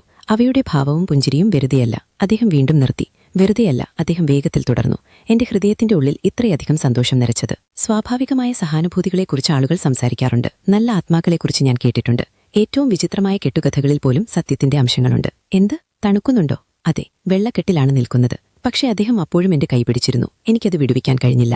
മിസ്സസ് വരുന്നത് ഞാൻ കേൾക്കുന്നുണ്ടെന്ന് തോന്നുന്നു. ഞാൻ എന്റെ കിടക്കയിലേക്ക് മടങ്ങി. പക്ഷേ ഉറക്കത്തെക്കുറിച്ച് ചിന്തിച്ചതേയില്ല. പ്രഭാതം വരെ ഞാൻ പ്രക്ഷുബ്ധമായൊരു കടലിലെന്ന പോലെ അസ്വസ്ഥയായിരുന്നു. അവിടെ സന്തോഷത്തിന്റെ തിരമാലകൾക്കിടയിൽ കഷ്ടപ്പാടിന്റെ ഓളങ്ങൾ ആഞ്ഞടിച്ചു. ചിലപ്പോൾ ആ വന്യമായ ജലപ്പരപ്പിനപ്പുറം ബ്യൂളാ കുന്നുകളെപ്പോലെ മനോഹരമായൊരു തീരം ഞാൻ കാണുന്നതായി തോന്നി. ഇടയ്ക്കിടെ പ്രതീക്ഷയാൽ ഉണർന്ന ഒരു കുളിർക്കാറ്റ് എന്റെ ആത്മാവിനെ വിജയകരമായി ആ ലക്ഷ്യസ്ഥാനത്തേക്ക് നയിച്ചു. പക്ഷേ സങ്കല്പത്തിൽ പോലും എനിക്കവിടെ എത്താൻ കഴിഞ്ഞില്ല. കരയിൽ നിന്ന് വീശിയ എതിർച്ചയ്ക്ക് എന്നെ നിരന്തരം പിന്നിലേക്ക് തള്ളി. വിവേകം ഭ്രാന്തമായ ചിന്തകളെ പ്രതിരോധിച്ചു. വിവേചനബുദ്ധി വികാരത്തിന് മുന്നറിയിപ്പ് നൽകി. അധ്യായം 16. ഈ ഉറക്കമില്ലാത്ത രാത്രിക്ക് ശേഷമുള്ള ദിവസം മിസ്റ്റർ റോസ്റ്ററെ കാണാൻ ഞാൻ ആഗ്രഹിക്കുകയും അതേസമയം ഭയപ്പെടുകയും ചെയ്തു. എനിക്ക് അദ്ദേഹത്തിന്റെ ശബ്ദം വീണ്ടും കേൾക്കണമെന്നുണ്ടായിരുന്നു. എങ്കിലും അദ്ദേഹത്തിന്റെ കണ്ണുകളിൽ നോക്കാൻ ഞാൻ ഭയപ്പെട്ടു. എന്നാൽ രാവിലെ പതിവുപോലെ കടന്നുപോയി. അടലയുടെ പഠനത്തെ തടസ്സപ്പെടുത്തുന്ന ഒന്നും സംഭവിച്ചില്ല. പ്രഭാതഭക്ഷണത്തിനു ശേഷം മിസ്റ്റർ റോസ്റ്ററുടെ മുറിയുടെ പരിസരത്ത് ചില ബഹളങ്ങൾ കേട്ടു. മിസസ് ഫെയർഫാക്സിന്റെയും ലിയയുടെയും പാചകക്കാരിയുടെയും, അതായത് ജോണിന്റെ ഭാര്യയുടെയും ശബ്ദങ്ങൾ കേട്ടു. ജോണിന്റെ പരുക്കൻ ശബ്ദവും അവിടെയുണ്ടായിരുന്നു. നീണ്ട സംസാരങ്ങൾക്കു പിന്നാലെ തറ തുടയ്ക്കുന്നതിന്റെയും സാധനങ്ങൾ ക്രമീകരിക്കുന്നതിന്റെയും ശബ്ദം കേട്ടു. ഉച്ചഭക്ഷണത്തിനായി താഴേക്കു പോകുമ്പോൾ തുറന്നുകിടന്ന വാതിലിലൂടെ മുറി പഴയപടി പൂർണ്ണമായും ക്രമീകരിച്ചിരിക്കുന്നത് ഞാൻ കണ്ടു.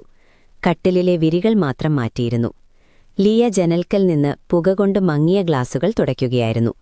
നടന്ന കാര്യങ്ങളെക്കുറിച്ച് എന്ത് വിശദീകരണമാണ് നൽകിയതെന്നറിയാൻ ഞാൻ അവളോട് സംസാരിക്കാൻ ഒരുങ്ങിയതാണ്. എന്നാൽ മുറിയിൽ രണ്ടാമതൊരാൾ കൂടിയുണ്ടെന്ന് ഞാൻ കണ്ടു. കട്ടിലിനരികിൽ ഒരു കസേരയിലിരുന്ന് പുതിയ തിരശീലകളിൽ വളയങ്ങൾ തുന്നിച്ചേർക്കുന്ന ഒരു സ്ത്രീ. അവൾ അവിടെ ശാന്തമായും മിതഭാഷിയായുമിരുന്നു. പതിവുപോലെ തവിട്ടുനിറത്തിലുള്ള വസ്ത്രവും ചെക്ക് ഏപ്രണും വെള്ള തൂവാലയും തൊപ്പിയും ധരിച്ചിരുന്നു. അവൾ തന്റെ ജോലിയിൽ മുഴുകിയിരിക്കുകയായിരുന്നു. അവളുടെ ചിന്തകൾ മുഴുവൻ അതിലായിരുന്നു. കൊലപാതകത്തിന് ശ്രമിച്ച, ഇരയാകേണ്ടിയിരുന്ന ആൾ കഴിഞ്ഞ രാത്രി തന്റെ ഒളിത്താവളം വരെ പിന്തുടർന്ന് ഞാൻ വിശ്വസിച്ചതുപോലെ അവൾ ചെയ്യാൻ ആഗ്രഹിച്ച കുറ്റത്തിന് അവിടെ കുറ്റപ്പെടുത്തിയ ഒരു സ്ത്രീയുടെ മുഖത്ത് കാണേണ്ട വിളർച്ചയോ നിരാശയോ അവളുടെ കടുപ്പേറിയ നെറ്റിയിലോ സാധാരണമായ മുഖഭാവങ്ങളിലോ ഉണ്ടായിരുന്നില്ല. ഞാൻ അത്ഭുതപ്പെട്ടു, അമ്പരന്നുപോയി. ഞാൻ അവളെ നോക്കി നിൽക്കുമ്പോൾ അവൾ തലയുയർത്തി. ഞെട്ടലോ മുഖത്തെ നിറം മാറലോ ഒന്നും തന്നെ അവളുടെ വികാരങ്ങളെയോ കുറ്റബോധത്തെയോ പിടിക്കപ്പെടുമെന്ന ഭയത്തെയോ വെളിപ്പെടുത്തിയില്ല. ഗുഡ് മോർണിംഗ് ഗ്രേസ്, ഞാൻ പറഞ്ഞു. ഇവിടെ എന്തെങ്കിലും സംഭവിച്ചോ? ഞാൻ താഴ്ന്ന സ്വരത്തിൽ ചോദിച്ചു. എന്നിട്ടവളെ സൂക്ഷിച്ചു നോക്കിക്കൊണ്ട് ചോദിച്ചു, മിസ്റ്റർ റോസ്റ്റർ ആരെയും വിളിച്ചുണർത്തിയില്ലേ? അവൾ വീണ്ടും എന്നെ നോക്കി.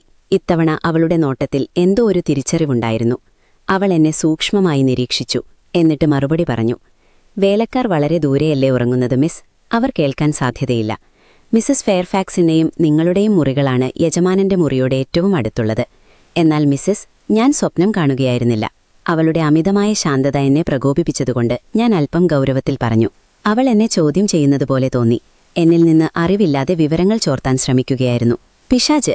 വിവേകത്തേക്കാൾ ദേഷ്യം വീണ്ടും എന്നിൽ നിറഞ്ഞു. ഞാൻ രൂക്ഷമായി മറുപടി നൽകി. ഇതുവരെ ഞാൻ പലപ്പോഴും വാതിൽ കുറ്റിയിടാറില്ലായിരുന്നു. അത് അത്യാവശ്യമാണെന്ന് ഞാൻ കരുതിയില്ല. അങ്ങനെ ചെയ്യുന്നത് ബുദ്ധിയായിരിക്കും, അവൾ മറുപടി പറഞ്ഞു. ഈ പ്രദേശം എനിക്കറിയാവുന്ന മറ്റേതൊരു സ്ഥലത്തെയും പോലെ ശാന്തമാണ്. ഈ വീടുണ്ടായ കാലം മുതൽ കള്ളന്മാർ കയറിയതായി ഞാൻ കേട്ടിട്ടില്ല. വിലപിടിപ്പുള്ള പാത്രങ്ങൾ സൂക്ഷിക്കുന്ന അലമാരയിൽ 100 കണക്കിന് പൗണ്ട് വില വരുന്ന പാത്രങ്ങളുണ്ടെന്ന് എല്ലാവർക്കും അറിയാമെങ്കിലും ഇത്രയും വലിയ വീടിന് വേലക്കാർ കുറവാണ്. കാരണം യജമാനൻ ഇവിടെ അധികം താമസിക്കാറില്ല. അദ്ദേഹം വരുമ്പോൾ തന്നെ ഒറ്റയ്ക്കായതുകൊണ്ട് അധികം പരിചരണം ആവശ്യമില്ല. എങ്കിലും സുരക്ഷിതമായിരിക്കുന്നതാണ് നല്ലതെന്ന് ഞാൻ എപ്പോഴും കരുതുന്നു.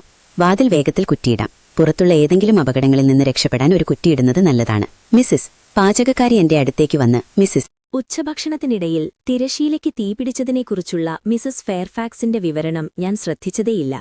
ഗ്രേസ് പൂളിന്റെ നിഗൂഢമായ സ്വഭാവത്തെക്കുറിച്ചും ടോൺഫീൽഡിലെ അവളുടെ സ്ഥാനത്തെക്കുറിച്ചും ആലോചിക്കുന്നതിലും എന്തുകൊണ്ടാണ് അവളെ പോലീസിൽ ഏൽപ്പിക്കാത്തത്, അല്ലെങ്കിൽ കുറഞ്ഞപക്ഷം ജോലിയിൽ നിന്ന് പിരിച്ചുവിടാത്തത് എന്ന് ചിന്തിക്കുന്നതിലും ഞാൻ മുഴുകിയിരുന്നു.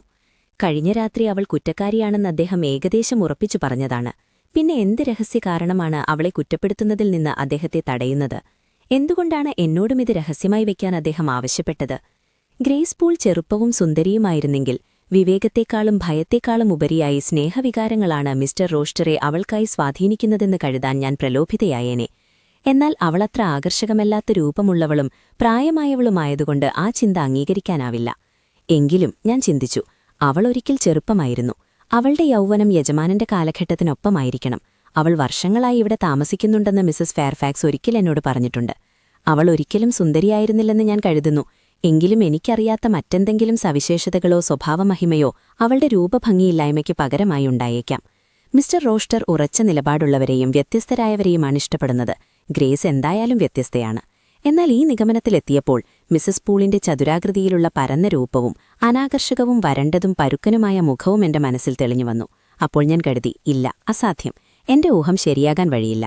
എങ്കിലും നമ്മുടെ ഹൃദയങ്ങളിൽ നമ്മോട് സംസാരിക്കുന്ന ആ രഹസ്യ ശബ്ദം മന്ത്രിച്ചു, നീയും സുന്ദരിയല്ലല്ലോ, ഒരു പക്ഷേ മിസ്റ്റർ.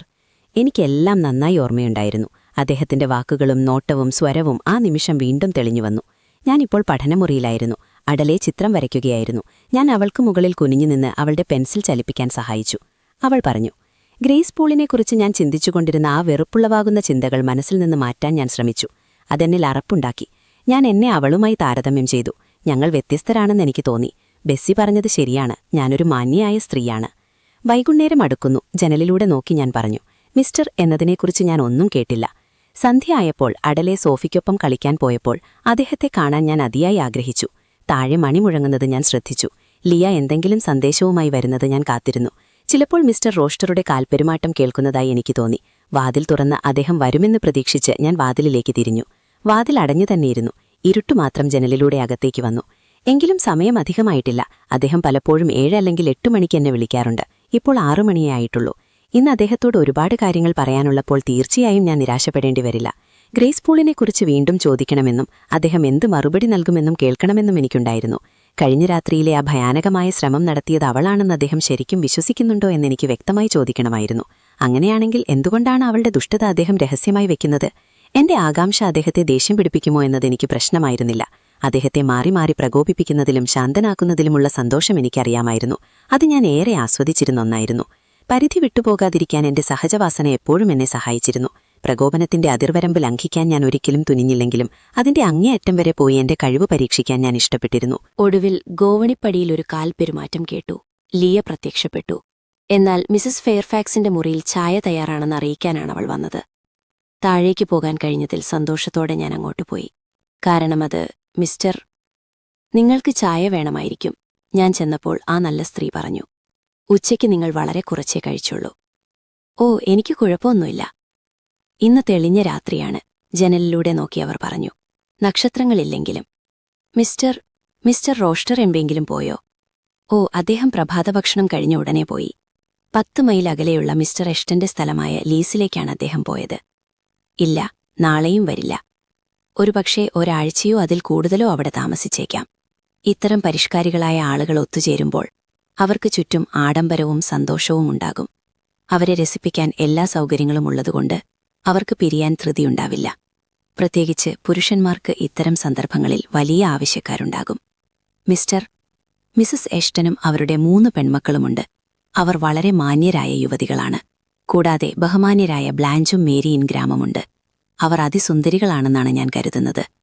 6-7 വർഷം മുമ്പ് ബ്ലാഞ്ച് ഭക്ഷണമുറിയുടെ വാതിലുകൾ മലർക്കെ തുറക്കപ്പെട്ടു. ക്രിസ്മസ് കാലമായതിനാൽ ചില സ്ത്രീകൾ പാടുന്നതും വായിക്കുന്നതും കേൾക്കാൻ വേലക്കാരെ ഹാളിൽ ഒത്തുകൂടാൻ അനുവദിച്ചു. മിസ്റ്റർ റോച്ചസ്റ്റർ എന്നെ അകത്തേക്ക് വരാൻ നിർബന്ധിച്ചു. ഞാനൊരു ശാന്തമായ കോണിലിരുന്നു അവരെ നിരീക്ഷിച്ചു. ഉയരമുള്ളവൾ, മനോഹരമായ മാറിടം, ചരിഞ്ഞ തോളുകൾ, നീളമുള്ളതും മനോഹരവുമായ കഴുത്ത്, ഒലീവ് നിറമുള്ള ചർമ്മം, ഇരുണ്ടതും തെളിഞ്ഞതും, കുലീനമായ മുഖലക്ഷണങ്ങൾ. മിസ്റ്റർ റോച്ചസ്റ്ററുടേതിന് സമാനമായ കണ്ണുകൾ, വലുതും കറുത്തതും, അവളുടെ ആഭരണങ്ങളെപ്പോലെ തിളക്കമുള്ളതും. പിന്നെ അവൾക്കത്രയും മനോഹരമായ മുടിയുണ്ടായിരുന്നു, കാക്കക്കറുപ്പുള്ളതും മനോഹരമായി ക്രമീകരിച്ചതും. പിന്നിൽ കട്ടിയുള്ള മെടഞ്ഞ മുടിയുടെ കിരീടം. മുന്നിൽ ഞാൻ കണ്ടിട്ടുള്ളതിൽ വെച്ച് ഏറ്റവും നീളമുള്ളതും തിളക്കമുള്ളതുമായ ചുരുൾമുടികൾ. അവൾ ശുദ്ധമായ വെള്ളവസ്ത്രമാണ് ധരിച്ചിരുന്നത്. ഒരു ആംബർ നിറത്തിലുള്ള സ്കാർഫ് അവളുടെ തോളിലൂടെയും നെഞ്ചിലൂടെയും കടന്നുപോയി വശത്ത് കെട്ടിയിരുന്നു.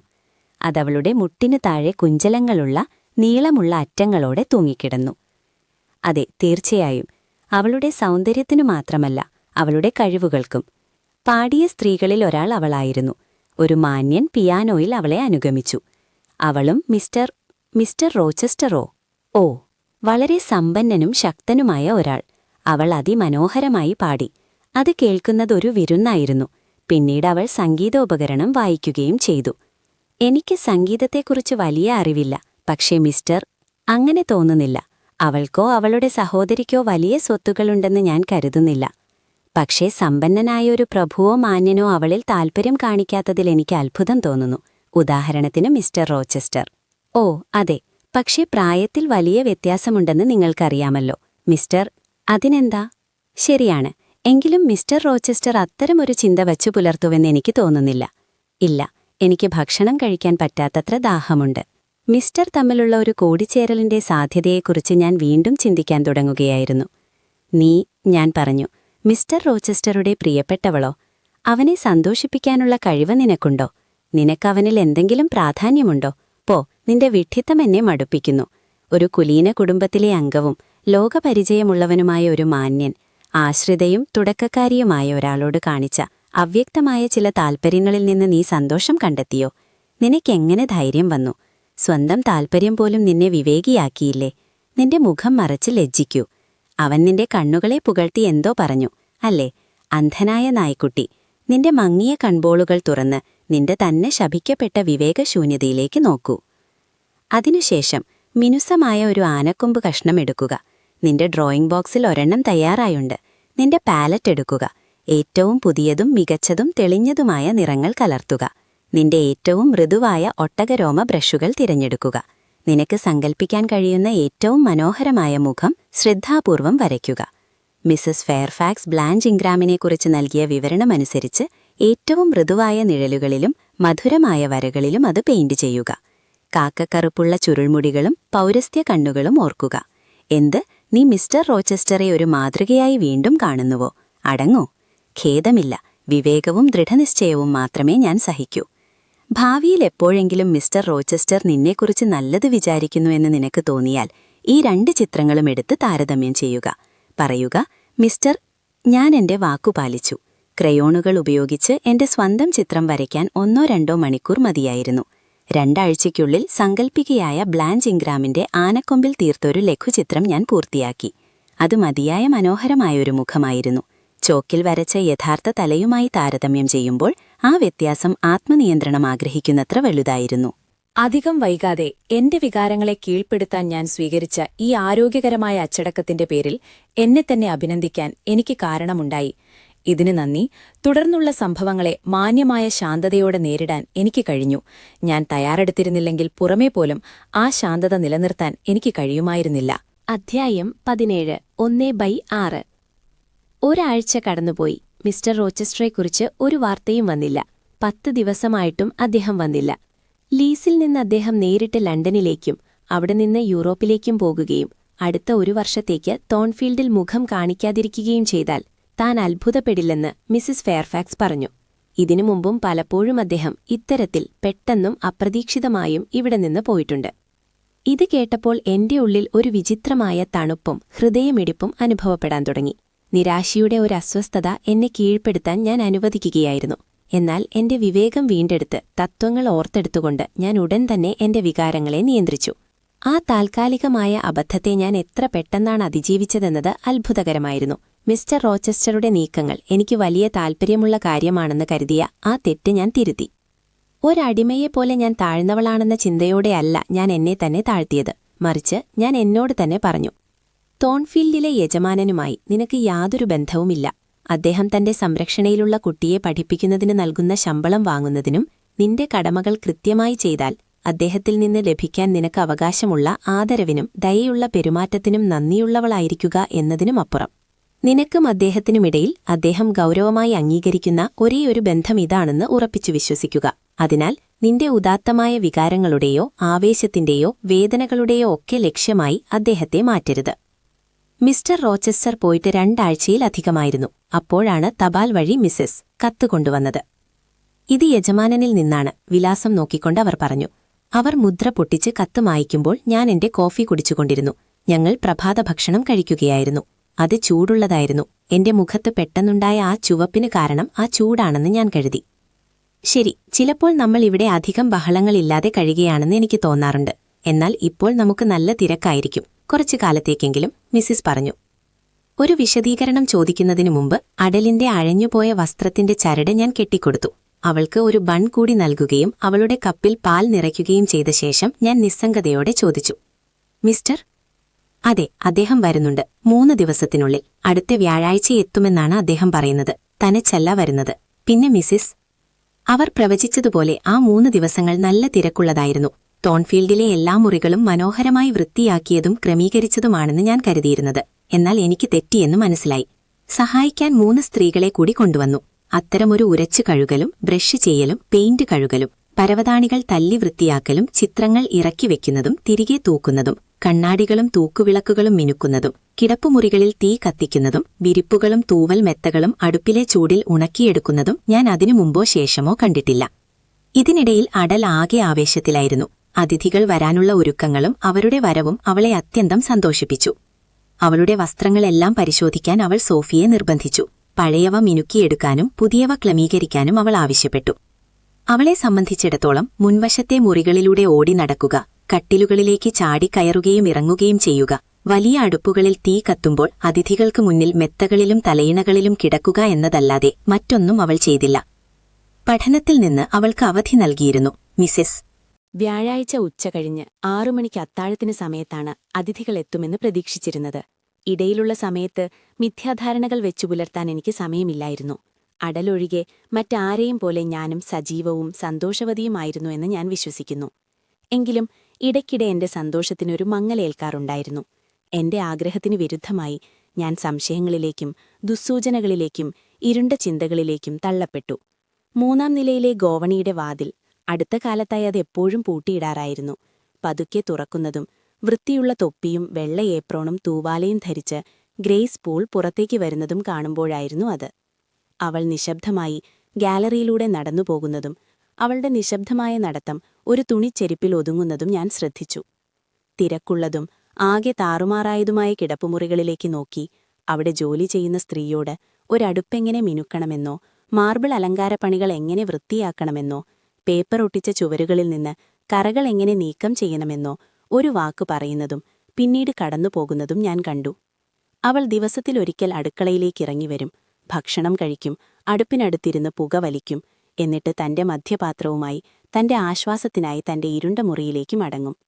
ഏറ്റവും വിചിത്രമായ കാര്യം, ഞാനൊഴികെ വീട്ടിലെ മറ്റാരും അവളുടെ ശീലങ്ങൾ ശ്രദ്ധിക്കുകയോ അവയിൽ അത്ഭുതപ്പെടുകയോ ചെയ്തില്ലെന്നതാണ്. ആരും അവളുടെ സ്ഥാനത്തെക്കുറിച്ചോ ജോലിയെക്കുറിച്ചോ ചർച്ച ചെയ്തില്ല.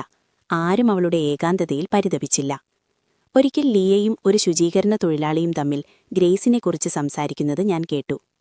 അതെ, ലിയ പറഞ്ഞു, എനിക്കും അത്രയും നല്ല ശമ്പളം കിട്ടിയിരുന്നെങ്കിൽ എന്ന് ഞാൻ ആഗ്രഹിക്കുന്നു. എന്റേത് മോശമാണെന്നല്ല, തോൺഫീൽഡിൽ പിശുക്കില്ല, പക്ഷേ മിസ്സിസ് പൂളിന് ലഭിക്കുന്ന തുകയുടെ 5-1 പോലും എനിക്ക് ലഭിക്കുന്നില്ല. അവൾ അത് സമ്പാദിച്ചു വെക്കുകയാണ്. ഓരോ 3 മാസം കൂടുമ്പോഴും അവൾ മിൽക്കോട്ടിലെ ബാങ്കിൽ പോകുന്നുണ്ട്. അവൾക്ക് വേണമെങ്കിൽ ജോലി ഉപേക്ഷിച്ചു പോകാൻ ആവശ്യമായ പണം അവൾ സമ്പാദിച്ചിട്ടുണ്ടാകും. പക്ഷേ അവൾ ഈ സ്ഥലവുമായി ശീലിച്ചുപോയി എന്ന് ഞാൻ കരുതുന്നു. അവൾക്ക് 40 വയസ്സുപോലും ആയിട്ടില്ല. എന്തിനും പ്രാപ്തിയുള്ള കരുത്തുള്ള സ്ത്രീയാണ്. അവൾ അങ്ങനെയാണെന്ന് ഞാൻ വിശ്വസിക്കുന്നു എന്നായിരുന്നു മറുപടി. ലിയ തലയാട്ടി. സംഭാഷണം അവിടെ അവസാനിച്ചു. വ്യാഴാഴ്ച വന്നു. എല്ലാ ജോലികളും തലേദിവസം വൈകുന്നേരം തന്നെ പൂർത്തിയായിരുന്നു. പരവതാനികൾ വിരിച്ചു, കട്ടിലിലെ വിരികൾ അലങ്കരിച്ചു, തിളങ്ങുന്ന വെളുത്ത പുതപ്പുകൾ വിരിച്ചു, അണിഞ്ഞൊരുങ്ങുന്ന മേശകൾ ക്രമീകരിച്ചു, ഫർണിച്ചറുകൾ മിനുക്കി, പൂപ്പാത്രങ്ങളിൽ പൂക്കൾ നിറച്ചു. മുറികളും ഹാളുകളും കൈകൾക്ക് ചെയ്യാവുന്നത്ര വൃത്തിയും വെളിച്ചവുമുള്ളതായി കാണപ്പെട്ടു. ഉച്ച കഴിഞ്ഞു. മിസസ് ഫെയർഫാക്സ് തന്റെ ഏറ്റവും നല്ല കറുത്ത സാറ്റിൻ വസ്ത്രവും കയ്യുറകളും സ്വർണ്ണ വാച്ചും ധരിച്ചു.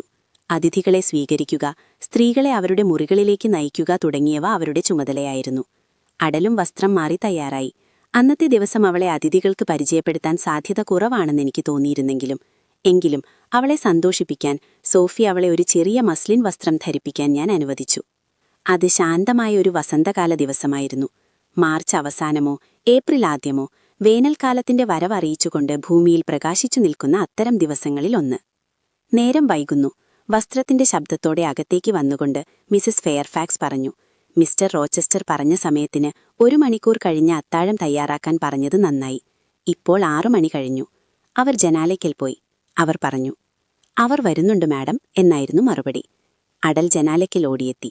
ജോൺ പറഞ്ഞ 10 മിനിറ്റ് വളരെ ദൈർഘ്യമുള്ളതായി തോന്നി. പക്ഷേ ഒടുവിൽ ചക്രങ്ങളുടെ ശബ്ദം കേട്ടു. 4 കുതിരപ്പടയാളികൾ പാതയിലൂടെ പാഞ്ഞുവന്നു. അവർക്കു പിന്നാലെ 2 തുറന്ന വണ്ടികളും വന്നു. വണ്ടികളിൽ പാറിപ്പറക്കുന്ന മുഖപടങ്ങളും ആടുന്ന തൂവലുകളും നിറഞ്ഞിരുന്നു. കുതിരപ്പടയാളികളിൽ 2 പേർ പ്രസന്നരായ ചെറുപ്പക്കാരായ മാന്യന്മാരായിരുന്നു. മൂന്നാമത്തേത് മിസ്റ്റർ റോച്ചസ്റ്ററായിരുന്നു. തന്റെ കറുത്ത കുതിരയായ മെസ്രൂറിന്റെ പുറത്ത് പൈലറ്റ് അദ്ദേഹത്തിനു മുന്നിൽ കുതിക്കുന്നുണ്ടായിരുന്നു. അദ്ദേഹത്തിന്റെ വശത്ത് ഒരു സ്ത്രീയും കുതിരപ്പുറത്തുണ്ടായിരുന്നു. അവരായിരുന്നു സംഘത്തിൽ മുന്നിൽ. അതാ അവരെത്തി, മിസ്സിസ് വിളിച്ചു പറഞ്ഞു. ആ സംഘം പാതയുടെ തിരിവ് കടന്നതോടെ വീടിന്റെ മറവിലായി എന്റെ കാഴ്ചയിൽ നിന്ന് മറഞ്ഞു. താഴേക്ക് പോകാൻ അടൽ ഐവാദം ചോദിച്ചു. എന്നാൽ ഞാൻ അവളെ എന്റെ മടിയിലിരുത്തി പ്രത്യേകം വിളിപ്പിക്കാതെ ഇപ്പോഴെന്നല്ല ഒരു കാരണവശാലും സ്ത്രീകളുടെ മുന്നിൽ ചെല്ലാൻ പാടില്ലെന്ന് അവളെ ബോധ്യപ്പെടുത്തി. മിസ്റ്റർ റോച്ചസ്റ്റർ ദേഷ്യപ്പെടുമെന്നും മറ്റും ഞാൻ പറഞ്ഞു. ഹാളിൽ ഇപ്പോൾ സന്തോഷകരമായ ബഹളങ്ങൾ കേൾക്കാമായിരുന്നു. പുരുഷന്മാരുടെ ഗാംഭീര്യമുള്ള ശബ്ദവും സ്ത്രീകളുടെ മനോഹരമായ സ്വരവും ഒത്തുചേർന്നു കേട്ടു. എല്ലാറ്റിനും മുകളിൽ തോൺഫീൽഡ് ഹാളിന്റെ യജമാനന്റെ ഗാംഭീര്യമുള്ള ശബ്ദം അതിഥികളെ സ്വാഗതം ചെയ്യുന്നത് കേൾക്കാമായിരുന്നു. സ്വാഗതം സാർ. എന്റെ ഒഴിത്താവളത്തിൽ നിന്ന് ജാഗ്രതയോടെ പുറത്തിറങ്ങി ഞാൻ. വേലക്കാരുടെ ഹാളിൽ 2 വണ്ടിക്കാരും 3 മാന്യന്മാരുടെ ഭൃത്യന്മാരും തീ കായുന്ന സ്ഥലത്തിന് ചുറ്റും നിൽക്കുകയോ ഇരിക്കുകയോ ചെയ്യുന്നുണ്ടായിരുന്നു. തോഴിമാർ അവരുടെ യജമാനത്തിമാരോടൊപ്പം മുകളിലെത്തിയ നിലയിലായിരിക്കുമെന്ന് ഞാൻ കരുതി. മിൽക്കോട്ടിൽ നിന്ന് പുതുതായി നിയമിക്കപ്പെട്ട വേലക്കാർ എല്ലായിടത്തും തിരക്കിലായിരുന്നു. ഈ ബഹളങ്ങൾക്കിടയിലൂടെ ഞാൻ ഒടുവിൽ കലവറയിലെത്തി. അവിടെ നിന്ന് ഞാനൊരു തണുത്ത കോഴിയിറച്ചിയും 1 റൊട്ടിയും കുറച്ചു പലഹാരങ്ങളും 1-2 പ്ലേറ്റുകളും ഒരു കത്തിയും മുള്ളുമെടുത്തു. ഈ വിഭവങ്ങളുമായി ഞാൻ വേഗത്തിൽ അവിടെ നിന്ന് പിൻവാങ്ങി. ഞാൻ ഗാലറിയിൽ തിരിച്ചെത്തി പുറകിലെ വാതിൽ അടയ്ക്കുമ്പോഴേക്കും സ്ത്രീകൾ അവരുടെ മുറികളിൽ നിന്ന് പുറത്തുവരാൻ പോകുന്നു എന്ന സൂചന നൽകിക്കൊണ്ട് സംസാരശബ്ദം വർദ്ധിച്ചു. താമസിയാതെ ആ സുന്ദരികൾ ഓരോരുത്തരായി മുറികളിൽ നിന്ന് പുറത്തുവന്നു. സന്ധ്യാവെളിച്ചത്തിൽ തിളങ്ങുന്ന വസ്ത്രങ്ങൾ ധരിച്ച് ഓരോരുത്തരും സന്തോഷത്തോടെയും ഉന്മേഷത്തോടെയും പുറത്തേക്ക് വന്നു. ഒരു നിമിഷം അവർ ഗാലറിയുടെ അങ്ങേയറ്റത്തൊത്തുചേർന്ന് മധുരവും ശാന്തവുമായ സ്വരത്തിൽ സംസാരിച്ചു നിന്നു. പിന്നീട് ഒരു കുന്നിൻ മുകളിൽ നിന്ന് മഞ്ഞു താഴേക്കിറങ്ങുന്നതുപോലെ നിശബ്ദമായി അവർ ഗോവണിപ്പടികൾ ഇറങ്ങിത്തോയി. അടിയിൽ സ്കൂൾ മുറിയുടെ വാതിലിനിടയിലൂടെ ഒളിഞ്ഞു നോക്കുന്നത് ഞാൻ കണ്ടു. അവർ വരുന്നു, അവൾ ഇംഗ്ലീഷിൽ വിളിച്ചു പറഞ്ഞു. ഓ, എനിക്ക് അവരുടെ അടുത്തേക്ക് പോകാൻ കഴിഞ്ഞിരുന്നെങ്കിൽ മിസ്റ്റർ റോച്ചസ്റ്റർ എന്നെ വിളിക്കുമെന്ന് നിങ്ങൾ കരുതുന്നുണ്ടോ? ഇല്ല, തീർച്ചയായുമില്ല. മിസ്റ്റർ റോച്ചസ്റ്ററിന് ചിന്തിക്കാൻ വേറെ പല കാര്യങ്ങളുമുണ്ട്. അവൾക്ക് നല്ല വിശപ്പുണ്ടായിരുന്നു. അതിനാൽ കോഴിയിറച്ചിയും പലഹാരങ്ങളും കുറച്ചു നേരത്തേക്ക് അവളുടെ ശ്രദ്ധ തിരിക്കാൻ സഹായിച്ചു. ഞാൻ ഈ ഭക്ഷണം കരുതിവെച്ചത് നന്നായി. അല്ലെങ്കിൽ അവൾക്കും എനിക്കും സോഫിക്കും അന്ന് അത്താഴം കിട്ടില്ലായിരുന്നു. താഴെയുള്ള എല്ലാവരും അത്രമാത്രം തിരക്കില്ലായിരുന്നു. 9 മണി കഴിഞ്ഞാണ് മധുരപലഹാരങ്ങൾ വിളമ്പിയത്. 10 മണിയായിട്ടും ഭത്യന്മാർ ട്രേകളും കോഫി കപ്പുകളുമായി അങ്ങോട്ടും ഇങ്ങോട്ടും ഓടുകയായിരുന്നു. അടീലിനെ പതിവിലും വൈകി ഉറങ്ങാൻ ഞാൻ അനുവദിച്ചു. കാരണം താഴെ വാതിലുകൾ തുറക്കുന്നതും അടയ്ക്കുന്നതും ആളുകളുടെ ബഹളവും കേൾക്കുമ്പോൾ തനിക്ക് ഉറങ്ങാൻ കഴിയില്ലെന്ന് അവൾ പറഞ്ഞു. കൂടാതെ മിസ്റ്റർ റോച്ചസ്റ്ററിൽ നിന്ന് ഒരുപക്ഷെ എന്തെങ്കിലും സന്ദേശം വന്നേക്കാമെന്നും അവൾ കൂട്ടിച്ചേർത്തു. അവൾ കേൾക്കാൻ തയ്യാറുള്ളിടത്തോളം നേരം ഞാൻ അവൾക്ക് കഥകൾ പറഞ്ഞുകൊടുത്തു. പിന്നീട് ഒരു മാറ്റത്തിനായി ഞാൻ അവളെ ഗാലറിയിലേക്ക് കൊണ്ടുപോയി. ഹാളിലെ വിളക്ക് അപ്പോൾ തെളിച്ചിരുന്നു. കൈവരിയിലൂടെ താഴേക്ക് നോക്കി വേലക്കാർ അങ്ങോട്ടുമിങ്ങോട്ടും പോകുന്നത് അവളെ സന്തോഷിപ്പിച്ചു. രാത്രി ഏറെ വൈകിയപ്പോൾ പിയാനോ മാറ്റിവെച്ചിരുന്ന സ്വീകരണമുറിയിൽ നിന്ന് സംഗീതം കേട്ടുതുടങ്ങി. അത് കേൾക്കാനായി അടിയിലും ഞാനും ഗോവണിയുടെ മുകളിലത്തെ പടിയിലിരുന്നു. താമസിയാതെ പിയാനോയുടെ നാദത്തോടൊപ്പം ഒരു ശബ്ദം കൂടി ചേർന്നു. അതൊരു സ്ത്രീയുടെ പാട്ടായിരുന്നു. അത് വളരെ മധുരമായിരുന്നു. സോളോ കഴിഞ്ഞപ്പോൾ ഒരു ഡ്യുവറ്റും പിന്നീടൊരു സംഘഗാനവും ഉണ്ടായി. ഇടവേളകളിൽ സന്തോഷകരമായ സംസാര ശബ്ദങ്ങൾ നിറഞ്ഞുനിന്നു. ഞാൻ ഏറെ നേരം ശ്രദ്ധിച്ചു നിന്നു. പെട്ടെന്ന് ഞാൻ തിരിച്ചറിഞ്ഞു, എന്റെ കാതുകൾ ആ ശബ്ദങ്ങൾക്കിടയിൽ നിന്ന് മിസ്റ്റർ റോച്ചസ്റ്ററുടെ ശബ്ദം തിരിച്ചറിയാൻ ശ്രമിക്കുകയാണെന്ന്. ക്ലോക്കിൽ 11 അടിച്ചു. എന്റെ തോളിൽ തല ചായച്ചിരുന്ന അടീലിനെ ഞാൻ നോക്കി. അവളുടെ കണ്ണുകൾ ഉറക്കം കൊണ്ട് ഭാരപ്പെട്ടിരുന്നു. അതിനാൽ ഞാൻ അവളെ കൈകളിലെടുത്ത് കിടപ്പുമുറിയിലേക്ക് കൊണ്ടുപോയി. അടുത്ത ദിവസം തലേ ദിവസത്തെ പോലെ തന്നെ മനോഹരമായിരുന്നു. അയൽപക്കത്തുള്ള ഏതെങ്കിലും സ്ഥലം സന്ദർശിക്കാനായി ആ സംഘം ആ ദിവസം മാറ്റിവെച്ചു. അവർ രാവിലെ തന്നെ പുറപ്പെട്ടു. ചിലർ കുതിരപ്പുറത്തും ബാക്കിയുള്ളവർ വണ്ടികളിലുമായിരുന്നു. അവർ പോകുന്നതും തിരിച്ചുവരുന്നതും ഞാൻ കണ്ടു. മിസ് ഇംഗ്ര മാത്രമായിരുന്നു കുതിരപ്പുറത്ത് സവാരി ചെയ്ത ഏക സ്ത്രീ. മിസ്റ്റർ റോച്ചസ്റ്റർ അവളുടെ അരികിലായി കുതിരയോടിച്ചു. അവർ 2 പേരും മറ്റുള്ളവരിൽ നിന്ന് അല്പം മാറി സഞ്ചരിച്ചു. ജനാലയ്ക്കൽ എന്റെ കൂടെ നിന്നിരുന്ന മിസസ് ഫെയർഫാക്സിനോട് ഞാൻ ഈ കാര്യം പറഞ്ഞു.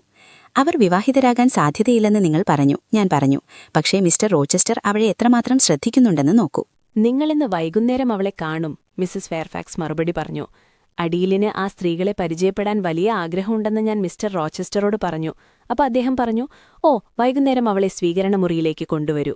ശരി, നിങ്ങൾക്ക് സദസ്സുകളിൽ പരിചയമില്ലാത്തതിനാൽ അത്രയും സന്തോഷവാന്മാരായ ഒരു കൂട്ടം അപരിചിതരുടെ മുന്നിൽ വരാൻ നിങ്ങൾ ആഗ്രഹിക്കില്ലെന്ന് ഞാൻ അദ്ദേഹത്തോട് പറഞ്ഞു. അതിന് അദ്ദേഹം തന്റെ വേഗത്തിലുള്ള ശൈലിയിൽ മറുപടി നൽകി, അസംബന്ധം, അവൾ വരണമെന്ന് പറയൂ. ഞാൻ അദ്ദേഹത്തിന് ആ ബുദ്ധിമുട്ട് നൽകില്ല, ഞാൻ മറുപടി പറഞ്ഞു. വേറെ വഴിയില്ലെങ്കിൽ ഞാൻ വരാം, പക്ഷെ എനിക്കിതിഷ്ടമല്ല. മിസസ് ഫെയർഫാക്സ്, നിങ്ങൾ അവിടെ ഉണ്ടാകുമോ? ഇല്ല, ഞാൻ ഒഴിവ് ചോദിച്ചു. അദ്ദേഹം അത് സമ്മതിച്ചു. ഔപചാരികമായി പ്രവേശിക്കുന്നതിലെ ചമ്മൽ ഒഴിവാക്കാൻ എന്തു ചെയ്യണമെന്ന് ഞാൻ പറഞ്ഞുതരാം. അതാണല്ലോ ഈ കാര്യത്തിലെ ഏറ്റവും അരോചകമായ ഭാഗം. സ്ത്രീകൾ അത്താഴം കഴിഞ്ഞ് എഴുന്നേൽക്കുന്നതിനു മുമ്പ് സ്വീകരണമുറി ഒഴിവായിരിക്കുമ്പോൾ നിങ്ങൾ അവിടെ പോകണം. നിങ്ങൾക്കിഷ്ടമുള്ള ഏതെങ്കിലും ശാന്തമായ മൂലയിലിരിക്കാം. പുരുഷന്മാർ വന്നതിനുശേഷം നിങ്ങൾക്ക് താൽപ്പര്യമില്ലെങ്കിൽ അധികനേരം അവിടെ നിൽക്കേണ്ടതില്ല. മിസ്റ്റർ റോച്ചസ്റ്റർ നിങ്ങളെ ഒന്ന് കണ്ടാൽ മാത്രം മതി. ഒരുപക്ഷേ 2 or 3 ആഴ്ചകൾ, തീർച്ചയായും അതിൽ കൂടുതലുണ്ടാവില്ല. ഈസ്റ്റർ അവധിക്ക് ശേഷം മിൽക്കോട്ടിൽ നിന്ന് പുതുതായി തിരഞ്ഞെടുക്കപ്പെട്ട മെമ്പർ സർ ജോർജ് ലിന്നിന് നഗരത്തിലേക്ക് പോകേണ്ടിവരും. മിസ്റ്റർ റോച്ചസ്റ്ററും അദ്ദേഹത്തോടൊപ്പം പോകുമെന്ന് ഞാൻ കരുതുന്നു. എന്റെ ചുമതലയിലുള്ള കുട്ടിയുമായി സ്വീകരണമുറിയിലേക്ക് പോകേണ്ട സമയം അടുത്തപ്പോൾ എനിക്ക് ചെറിയൊരു പരിഭ്രമം തോന്നി. വൈകുന്നേരം സ്ത്രീകളുടെ മുന്നിൽ ഹാജരാക്കപ്പെടുമെന്ന് കേട്ടതുമുതൽ അടിയിൽ ദിവസം മുഴുവൻ വലിയ ആവേശത്തിലായിരുന്നു. സോഫി അവളെ ഒരുക്കാൻ തുടങ്ങിയപ്പോഴാണ് അവളൊന്ന് ശാന്തയായത്. ആ ഒരുക്കത്തിന്റെ ഗൗരവം അവളെ പെട്ടെന്ന് പക്വതയുള്ളവളാക്കി. അവളുടെ ചുരുൾമുടികൾ ഭംഗിയായി ഒതുക്കിവെച്ച് പിങ്ക് സാറ്റിൻ ഫ്രോക്ക് ധരിച്ച് അരപ്പട്ട കെട്ടി ലേസ് മിറ്റൻസ് അണിഞ്ഞപ്പോഴേക്കും അവളൊരു ജഡ്ജിയെപ്പോലെ ഗൗരവക്കാരിയായി തോന്നി. വസ്ത്രങ്ങൾ അലങ്കോലപ്പെടുത്തരുതെന്ന് അവൾക്ക് മുന്നറിയിപ്പ് നൽകേണ്ടി വന്നില്ല. വസ്ത്രം ധരിച്ചു കഴിഞ്ഞപ്പോൾ സാറ്റിൻ പാവാട ചുളിയാതിരിക്കാൻ അത് ഉയർത്തിപ്പിടിച്ച് അവൾ തന്റെ ചെറിയ കസേരയിൽ അടങ്ങിയിരുന്നു. ഞാൻ തയ്യാറാകുന്നതുവരെ അവിടെ നിന്ന് അനങ്ങില്ലെന്ന് അവൾ എനിക്ക് ഉറപ്പു നൽകി. ഞാൻ വേഗത്തിൽ തയ്യാറായി. എന്റെ ഏറ്റവും നല്ല വസ്ത്രം, മിസ് ടെമ്പിളിന്റെ വിവാഹത്തിനായി വാങ്ങിയതും അതിനുശേഷം ഒരിക്കലും ധരിക്കാത്തതുമായ വെള്ളി കലർന്ന ചാരനിറത്തിലുള്ള വസ്ത്രം ഞാൻ ധരിച്ചു. മുടി ചീകിയൊടുക്കി എന്റെ ഏക ആഭരണമായ മുത്തുപതിപ്പിച്ച ബ്രൂച്ചും ധരിച്ചു. ഭാഗ്യവശാൽ അവർ അത്താഴം കഴിച്ചുകൊണ്ടിരുന്ന സലൂണിലൂടെ അല്ലാതെ സ്വീകരണമുറിയിലേക്ക് മറ്റൊരു പ്രവേശന കവാടമുണ്ടായിരുന്നു. ആ മുറി ഒഴിവായിരുന്നു. മാർബിൾ അടുപ്പിൽ തീ നിശബ്ദമായി കത്തുന്നുണ്ടായിരുന്നു. മേശപ്പുറത്ത് അലങ്കരിച്ചിരുന്ന മനോഹരമായ പൂക്കൾക്കിടയിൽ മെഴുകുതിരി വെളിച്ചം പ്രകാശിച്ചു നിന്നു. വളരെ ഗൗരവമേറിയ ഒരു മാനസികാവസ്ഥയിലായിരുന്ന അടിയിൽ ഞാൻ കാണിച്ചുകൊടുത്ത പാദപീഠത്തിൽ ഒന്നും മിണ്ടാതെയിരുന്നു. ഞാൻ ജനാലക്കിൽ ഇരുന്നുകൊണ്ട് അടുത്തുള്ള മേശയിൽ നിന്നൊരു പുസ്തകമെടുത്ത് വായിക്കാൻ ശ്രമിച്ചു. എനിക്കീ മനോഹരമായ പൂക്കളിൽ ഒന്ന് എടുക്കാൻ കഴിയില്ലേ മാഡം?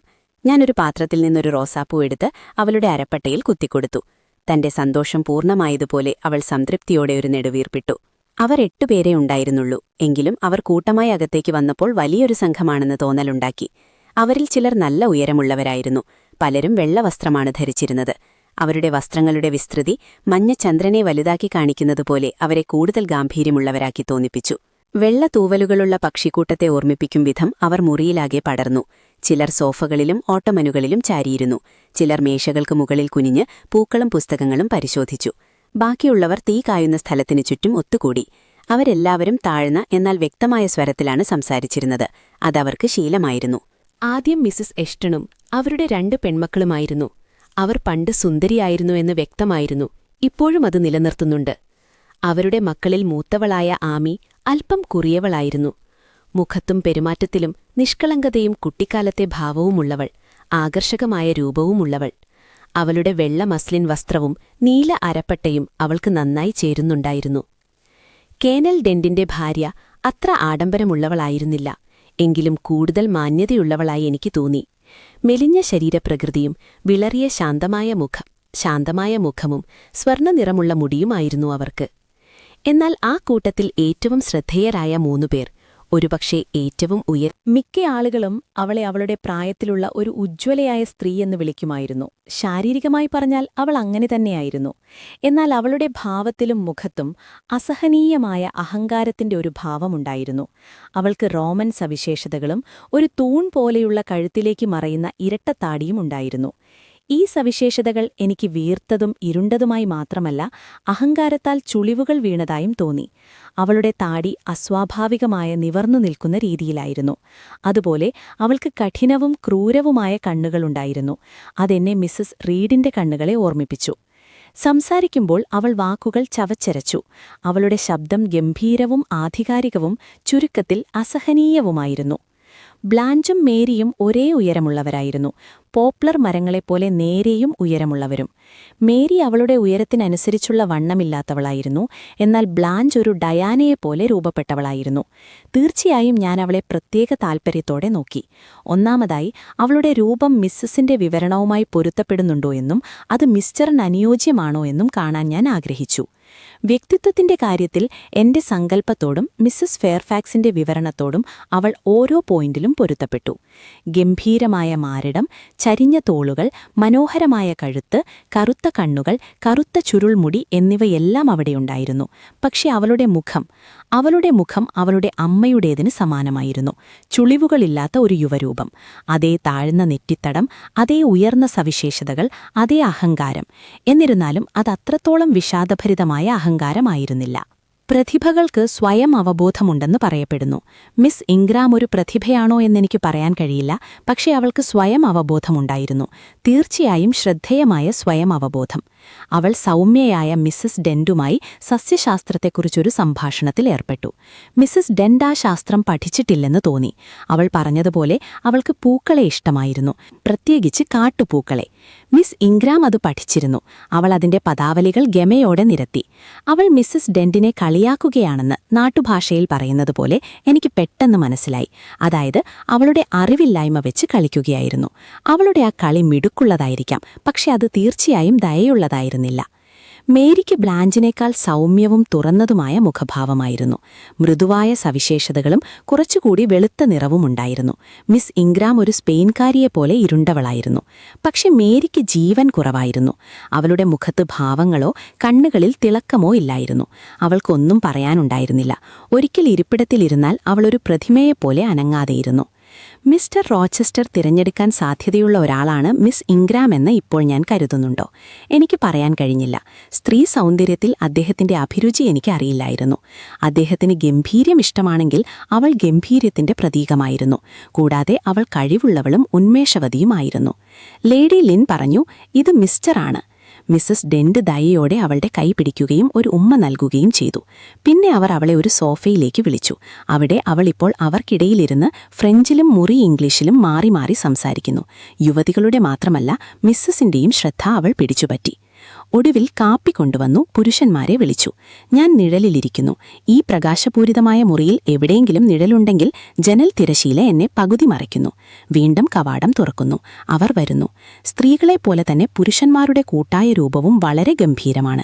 അവരെല്ലാവരും കറുത്ത വസ്ത്രം ധരിച്ചിരിക്കുന്നു. അവരിൽ ഭൂരിഭാഗവും ഉയരമുള്ളവരാണ്. ചിലർ യുവാക്കളാണ്. ഹെൻറിയും ഫ്രെഡറിക് ലിന്നും വളരെ പ്രസരിപ്പുള്ള യുവാക്കളാണ്. കേണൽ ഡെന്റ് ഒരു മികച്ച സൈനികനാണ്. Mister Rochester. പിന്നെ മിസ്റ്റർ റോച്ചസ്റ്റർ എവിടെ? അദ്ദേഹം അവസാനമാണ് വരുന്നത്. ഞാൻ കവാടത്തിലേക്ക് നോക്കുന്നില്ല, എങ്കിലും അദ്ദേഹം വരുന്നത് ഞാൻ കാണുന്നു. ഞാൻ നിർമ്മിക്കുന്ന പേഴ്സിന്റെ വലക്കണ്ണികളിൽ എന്റെ ശ്രദ്ധ കേന്ദ്രീകരിക്കാൻ ഞാൻ ശ്രമിക്കുന്നു. എന്റെ കയ്യിലുള്ള ജോലിയിൽ മാത്രം ചിന്തിക്കാനും എന്റെ മടിയിലുള്ള വെള്ളിമുത്തുകളും പട്ടുനൂലുകളും മാത്രം കാണാനും ഞാൻ ആഗ്രഹിക്കുന്നു. എന്നാൽ അദ്ദേഹത്തിന്റെ രൂപം ഞാൻ വ്യക്തമായി കാണുന്നു. ഞാൻ അദ്ദേഹത്തെ അവസാനമായി കണ്ട നിമിഷം അനിവാര്യമായും ഓർക്കുന്നു. ഞാൻ അദ്ദേഹത്തിന് ഒരു പ്രധാന സഹായം ചെയ്തതിന് തൊട്ടുപിന്നാലെ അദ്ദേഹം എന്റെ കൈ പിടിച്ചുകൊണ്ട് എന്റെ മുഖത്തേക്ക് നോക്കി, കവിഞ്ഞൊഴുകാൻ തുടിക്കുന്ന ഹൃദയം വെളിപ്പെടുത്തുന്ന കണ്ണുകളാൽ എന്നെ നോക്കിയ നിമിഷം. ആ വികാരങ്ങളിൽ എനിക്കും പങ്കുണ്ടായിരുന്നു. ആ നിമിഷം ഞാൻ അദ്ദേഹത്തോട് എത്ര അടുത്തിരുന്നു. അദ്ദേഹത്തിന്റെയും എന്റെയും സ്ഥാനങ്ങൾ മാറ്റാൻ അതിനുശേഷം എന്ത് സംഭവിച്ചു? എന്നിട്ടും ഇപ്പോൾ നമ്മൾ എത്ര അകന്നിരിക്കുന്നു. അദ്ദേഹം വന്ന് എന്നോട് സംസാരിക്കുമെന്ന് ഞാൻ പ്രതീക്ഷിക്കാത്ത അത്രയും അകൽച്ച. അദ്ദേഹത്തിന്റെ ശ്രദ്ധ അവരിൽ പതിഞ്ഞിരിക്കുകയാണെന്നും എനിക്ക് ശ്രദ്ധിക്കപ്പെടാതെ നോക്കാമെന്നും കണ്ട ഉടനെ എന്റെ കണ്ണുകൾ അറിയാതെ അദ്ദേഹത്തിന്റെ മുഖത്തേക്ക് തിരിഞ്ഞു. എനിക്ക് എന്റെ കൺപോളകളെ നിയന്ത്രിക്കാൻ കഴിഞ്ഞില്ല. അവ ഉയർന്നു. എന്റെ ദൃഷ്ടി അദ്ദേഹത്തിലുറച്ചു. എന്റെ യജമാനന്റെ വിളറിയ ഒലിവു നിറമുള്ള മുഖം, ചതുരാകൃതിയുള്ള നെറ്റിത്തടം, കരുത്ത പുരികങ്ങൾ, ആഴത്തിലുള്ള കണ്ണുകൾ, ശക്തമായ സവിശേഷതകൾ, ഉറച്ചവായ. എല്ലാ ഊർജവും തീരുമാനവും ഇച്ഛാശക്തിയും നിയമങ്ങളനുസരിച്ച് മനോഹരമായിരുന്നില്ല. എന്നാൽ അവ എനിക്ക് സൗന്ദര്യത്തേക്കാൾ ഉപരിയായിരുന്നു. അവ എന്നെ പൂർണ്ണമായും കീഴടക്കിയ ഒരു താൽപ്പര്യവും സ്വാധീനവും നിറഞ്ഞതായിരുന്നു. അതെന്റെ വികാരങ്ങളെ എന്റെ നിയന്ത്രണത്തിൽ നിന്ന് മാറ്റി അദ്ദേഹത്തിൻ്റേതാക്കി മാറ്റി. അദ്ദേഹത്തെ സ്നേഹിക്കാൻ ഞാൻ ഉദ്ദേശിച്ചിരുന്നില്ല. എന്റെ ആത്മാവിൽ കണ്ടെത്തിയ പ്രണയത്തിന്റെ വിത്തുകൾ പിഴുതെറിയാൻ ഞാൻ എത്രമാത്രം പരിശ്രമിച്ചു എന്ന് വായനക്കാരനറിയാം.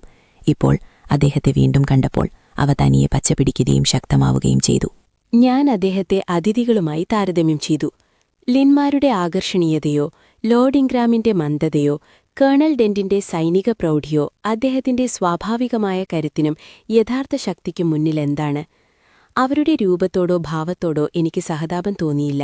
എങ്കിലോ മിക്ക നിരീക്ഷകരും അവരെ ആകർഷകരും സുന്ദരന്മാരും ഗംഭീരന്മാരുമെന്ന് വിളിക്കുമെന്ന് എനിക്ക് ഊഹിക്കാം. അതേസമയം അവർ മിസ്റ്റർ റോച്ചസ്റ്ററെ കഠിനമായ മുഖഭാവമുള്ളവനും വിഷാദവാനുമായി പ്രഖ്യാപിക്കും. അവർ പുഞ്ചിരിക്കുന്നത് ഞാൻ കണ്ടു. അതൊന്നുമല്ലായിരുന്നു.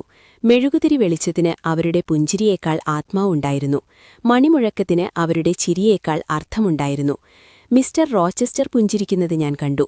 അദ്ദേഹത്തിന്റെ കഠിനമായ സവിശേഷതകൾ മൃദുവായി. അദ്ദേഹത്തിന്റെ കണ്ണുകൾ തിളക്കമുള്ളതും സൗമ്യവുമായി. അദ്ദേഹം ആ നിമിഷം ലൂയിസയോടും ആമി അഷ്ടനിനോടും സംസാരിക്കുകയായിരുന്നു. എനിക്ക് അത്രത്തോളം ആഴത്തിലുള്ളതായി തോന്നിയ ആ നോട്ടം അവർ ശാന്തതയോടെ സ്വീകരിക്കുന്നത് കണ്ട് ഞാൻ അത്ഭുതപ്പെട്ടു. എനിക്ക് അവരുടെ കണ്ണുകൾ താഴുമെന്നും മുഖം ചുവക്കുമെന്നും ഞാൻ പ്രതീക്ഷിച്ചു.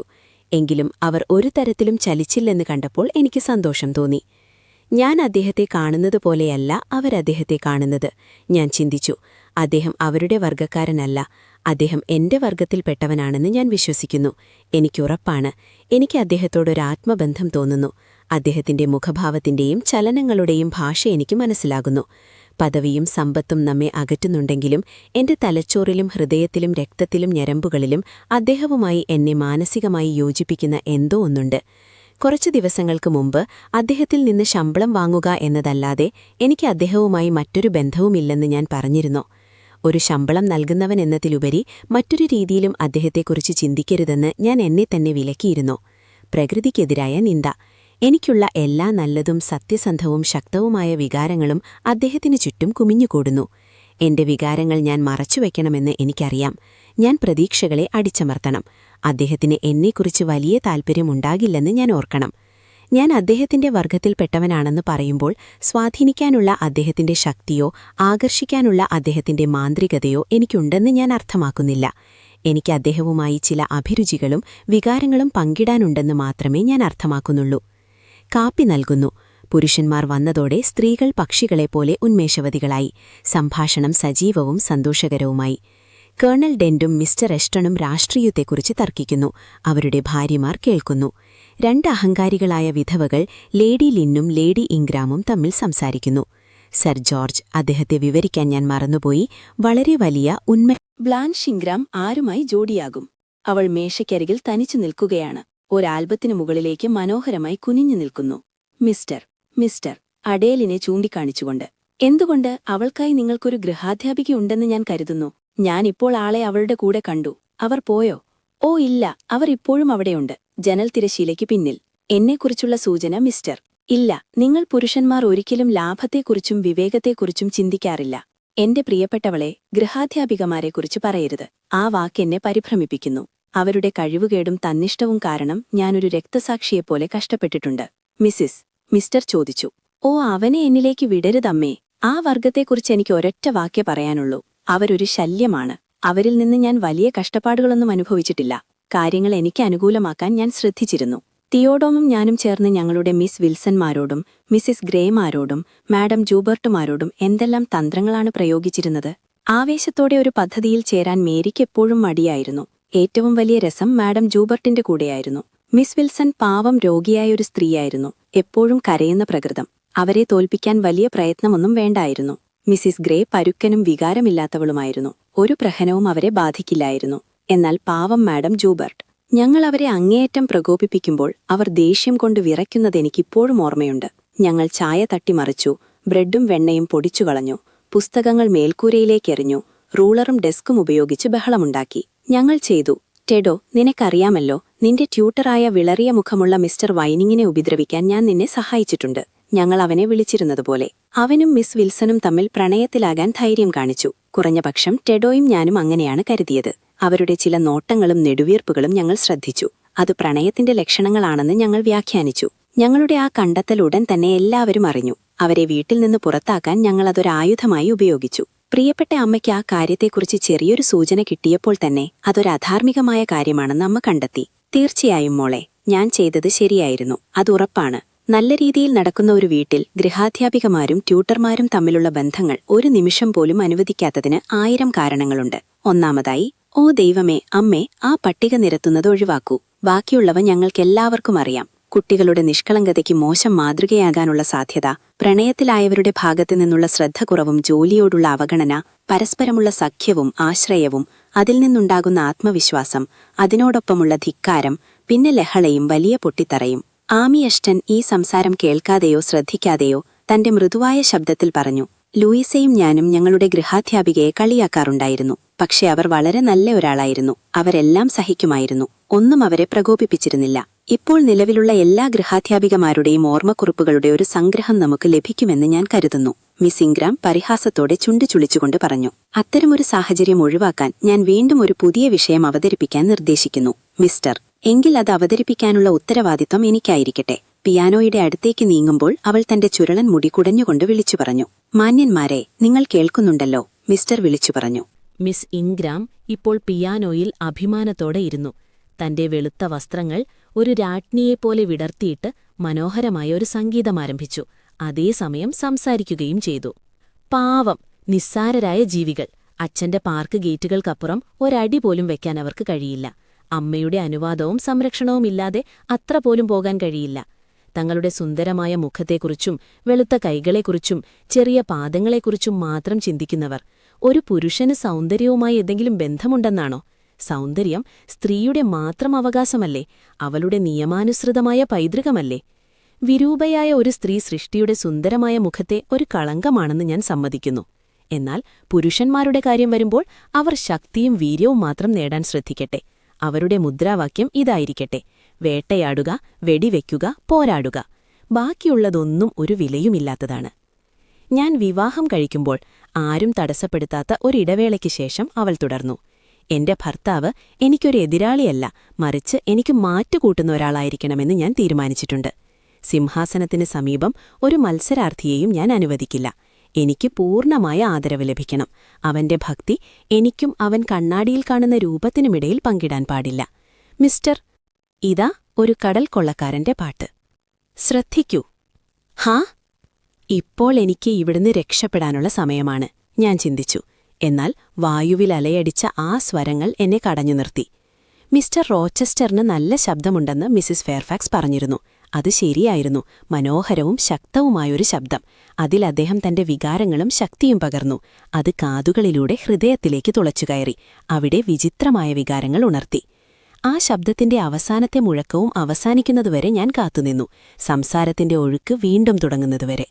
പിന്നീട് ഞാൻ എന്റെ സുരക്ഷിതമായ കോണിൽ നിന്ന് ഇറങ്ങി അടുത്തുണ്ടായിരുന്ന വശത്തെ വാതിലിലൂടെ പുറത്തു കടന്നു. അവിടെ നിന്നൊരിടുങ്ങിയ വഴി ഹാളിലേക്ക് നയിച്ചു. അത് മുറിച്ചു കടക്കുമ്പോൾ എന്റെ ചെരുപ്പിന്റെ വള്ളി അഴഞ്ഞതായി ഞാൻ കണ്ടു. അത് കെട്ടാനായി ഞാൻ ഗോവണിയുടെ താഴെയുള്ള പായയിൽ മുട്ടുകുത്തി നിന്നു. ഡൈനിങ് റൂമിന്റെ വാതിൽ തുറക്കുന്നത് ഞാൻ കേട്ടു. ഒരു മാന്യൻ പുറത്തുവന്നു. ഞാൻ വേഗത്തിൽ എഴുന്നേറ്റു അദ്ദേഹത്തിന്റെ മുഖാമുഖം നിന്നു. അത് മിസ്റ്റർ. ആ ചോദ്യം ചോദിച്ച ആളോട് തന്നെ എനിക്ക് തിരിച്ചു ചോദിക്കാമായിരുന്നു. പക്ഷെ ഞാൻ ആ സ്വാതന്ത്ര്യം എടുത്തില്ല. നിങ്ങൾ പഴയതിനേക്കാൾ വിളറിയിരിക്കുന്നു. ആദ്യ നോട്ടത്തിൽ തന്നെ എനിക്കത് മനസ്സിലായി. കുറച്ചു വിഷമത്തിലുമാണല്ലോ, അദ്ദേഹം പറഞ്ഞു. എന്തിനെക്കുറിച്ചാണ്? ഒന്നുമില്ല സാർ. പക്ഷേ നിങ്ങൾ വിഷമത്തിലാണെന്ന് ഞാൻ ഉറപ്പിച്ചു പറയുന്നു. ഏതാനും വാക്കുകൾ കൂടി പറഞ്ഞാൽ നിങ്ങളുടെ കണ്ണുകളിൽ നിന്ന് കണ്ണുനീർ വരും. സത്യത്തിൽ അവ ഇപ്പോൾ അവിടെയുണ്ട്, തിളങ്ങുന്നു. ഒരു തുള്ളി കണ്ണുനീർ കൺപീലിയിൽ നിന്ന് താഴെ വീണു. എനിക്ക് സമയമുണ്ടായിരുന്നെങ്കിൽ, ഏതെങ്കിലും വേലക്കാരൻ കടന്നുപോകുമെന്ന് എനിക്ക് പേടിയില്ലായിരുന്നെങ്കിൽ ഇതിന്റെയൊക്കെ അർത്ഥമെന്താണെന്ന് ഞാൻ ചോദിച്ചറിയുമായിരുന്നു. ശരി, ഇന്ന് രാത്രി ഞാൻ നിങ്ങളെ ഒഴിവാക്കുന്നു. എന്നാൽ എന്റെ അതിഥികൾ ഇവിടെയുള്ളിടത്തോളം കാലം എല്ലാ വൈകുന്നേരവും നിങ്ങൾ ഡ്രോയിംഗ് റൂമിൽ വരണമെന്ന് ഞാൻ പ്രതീക്ഷിക്കുന്നു.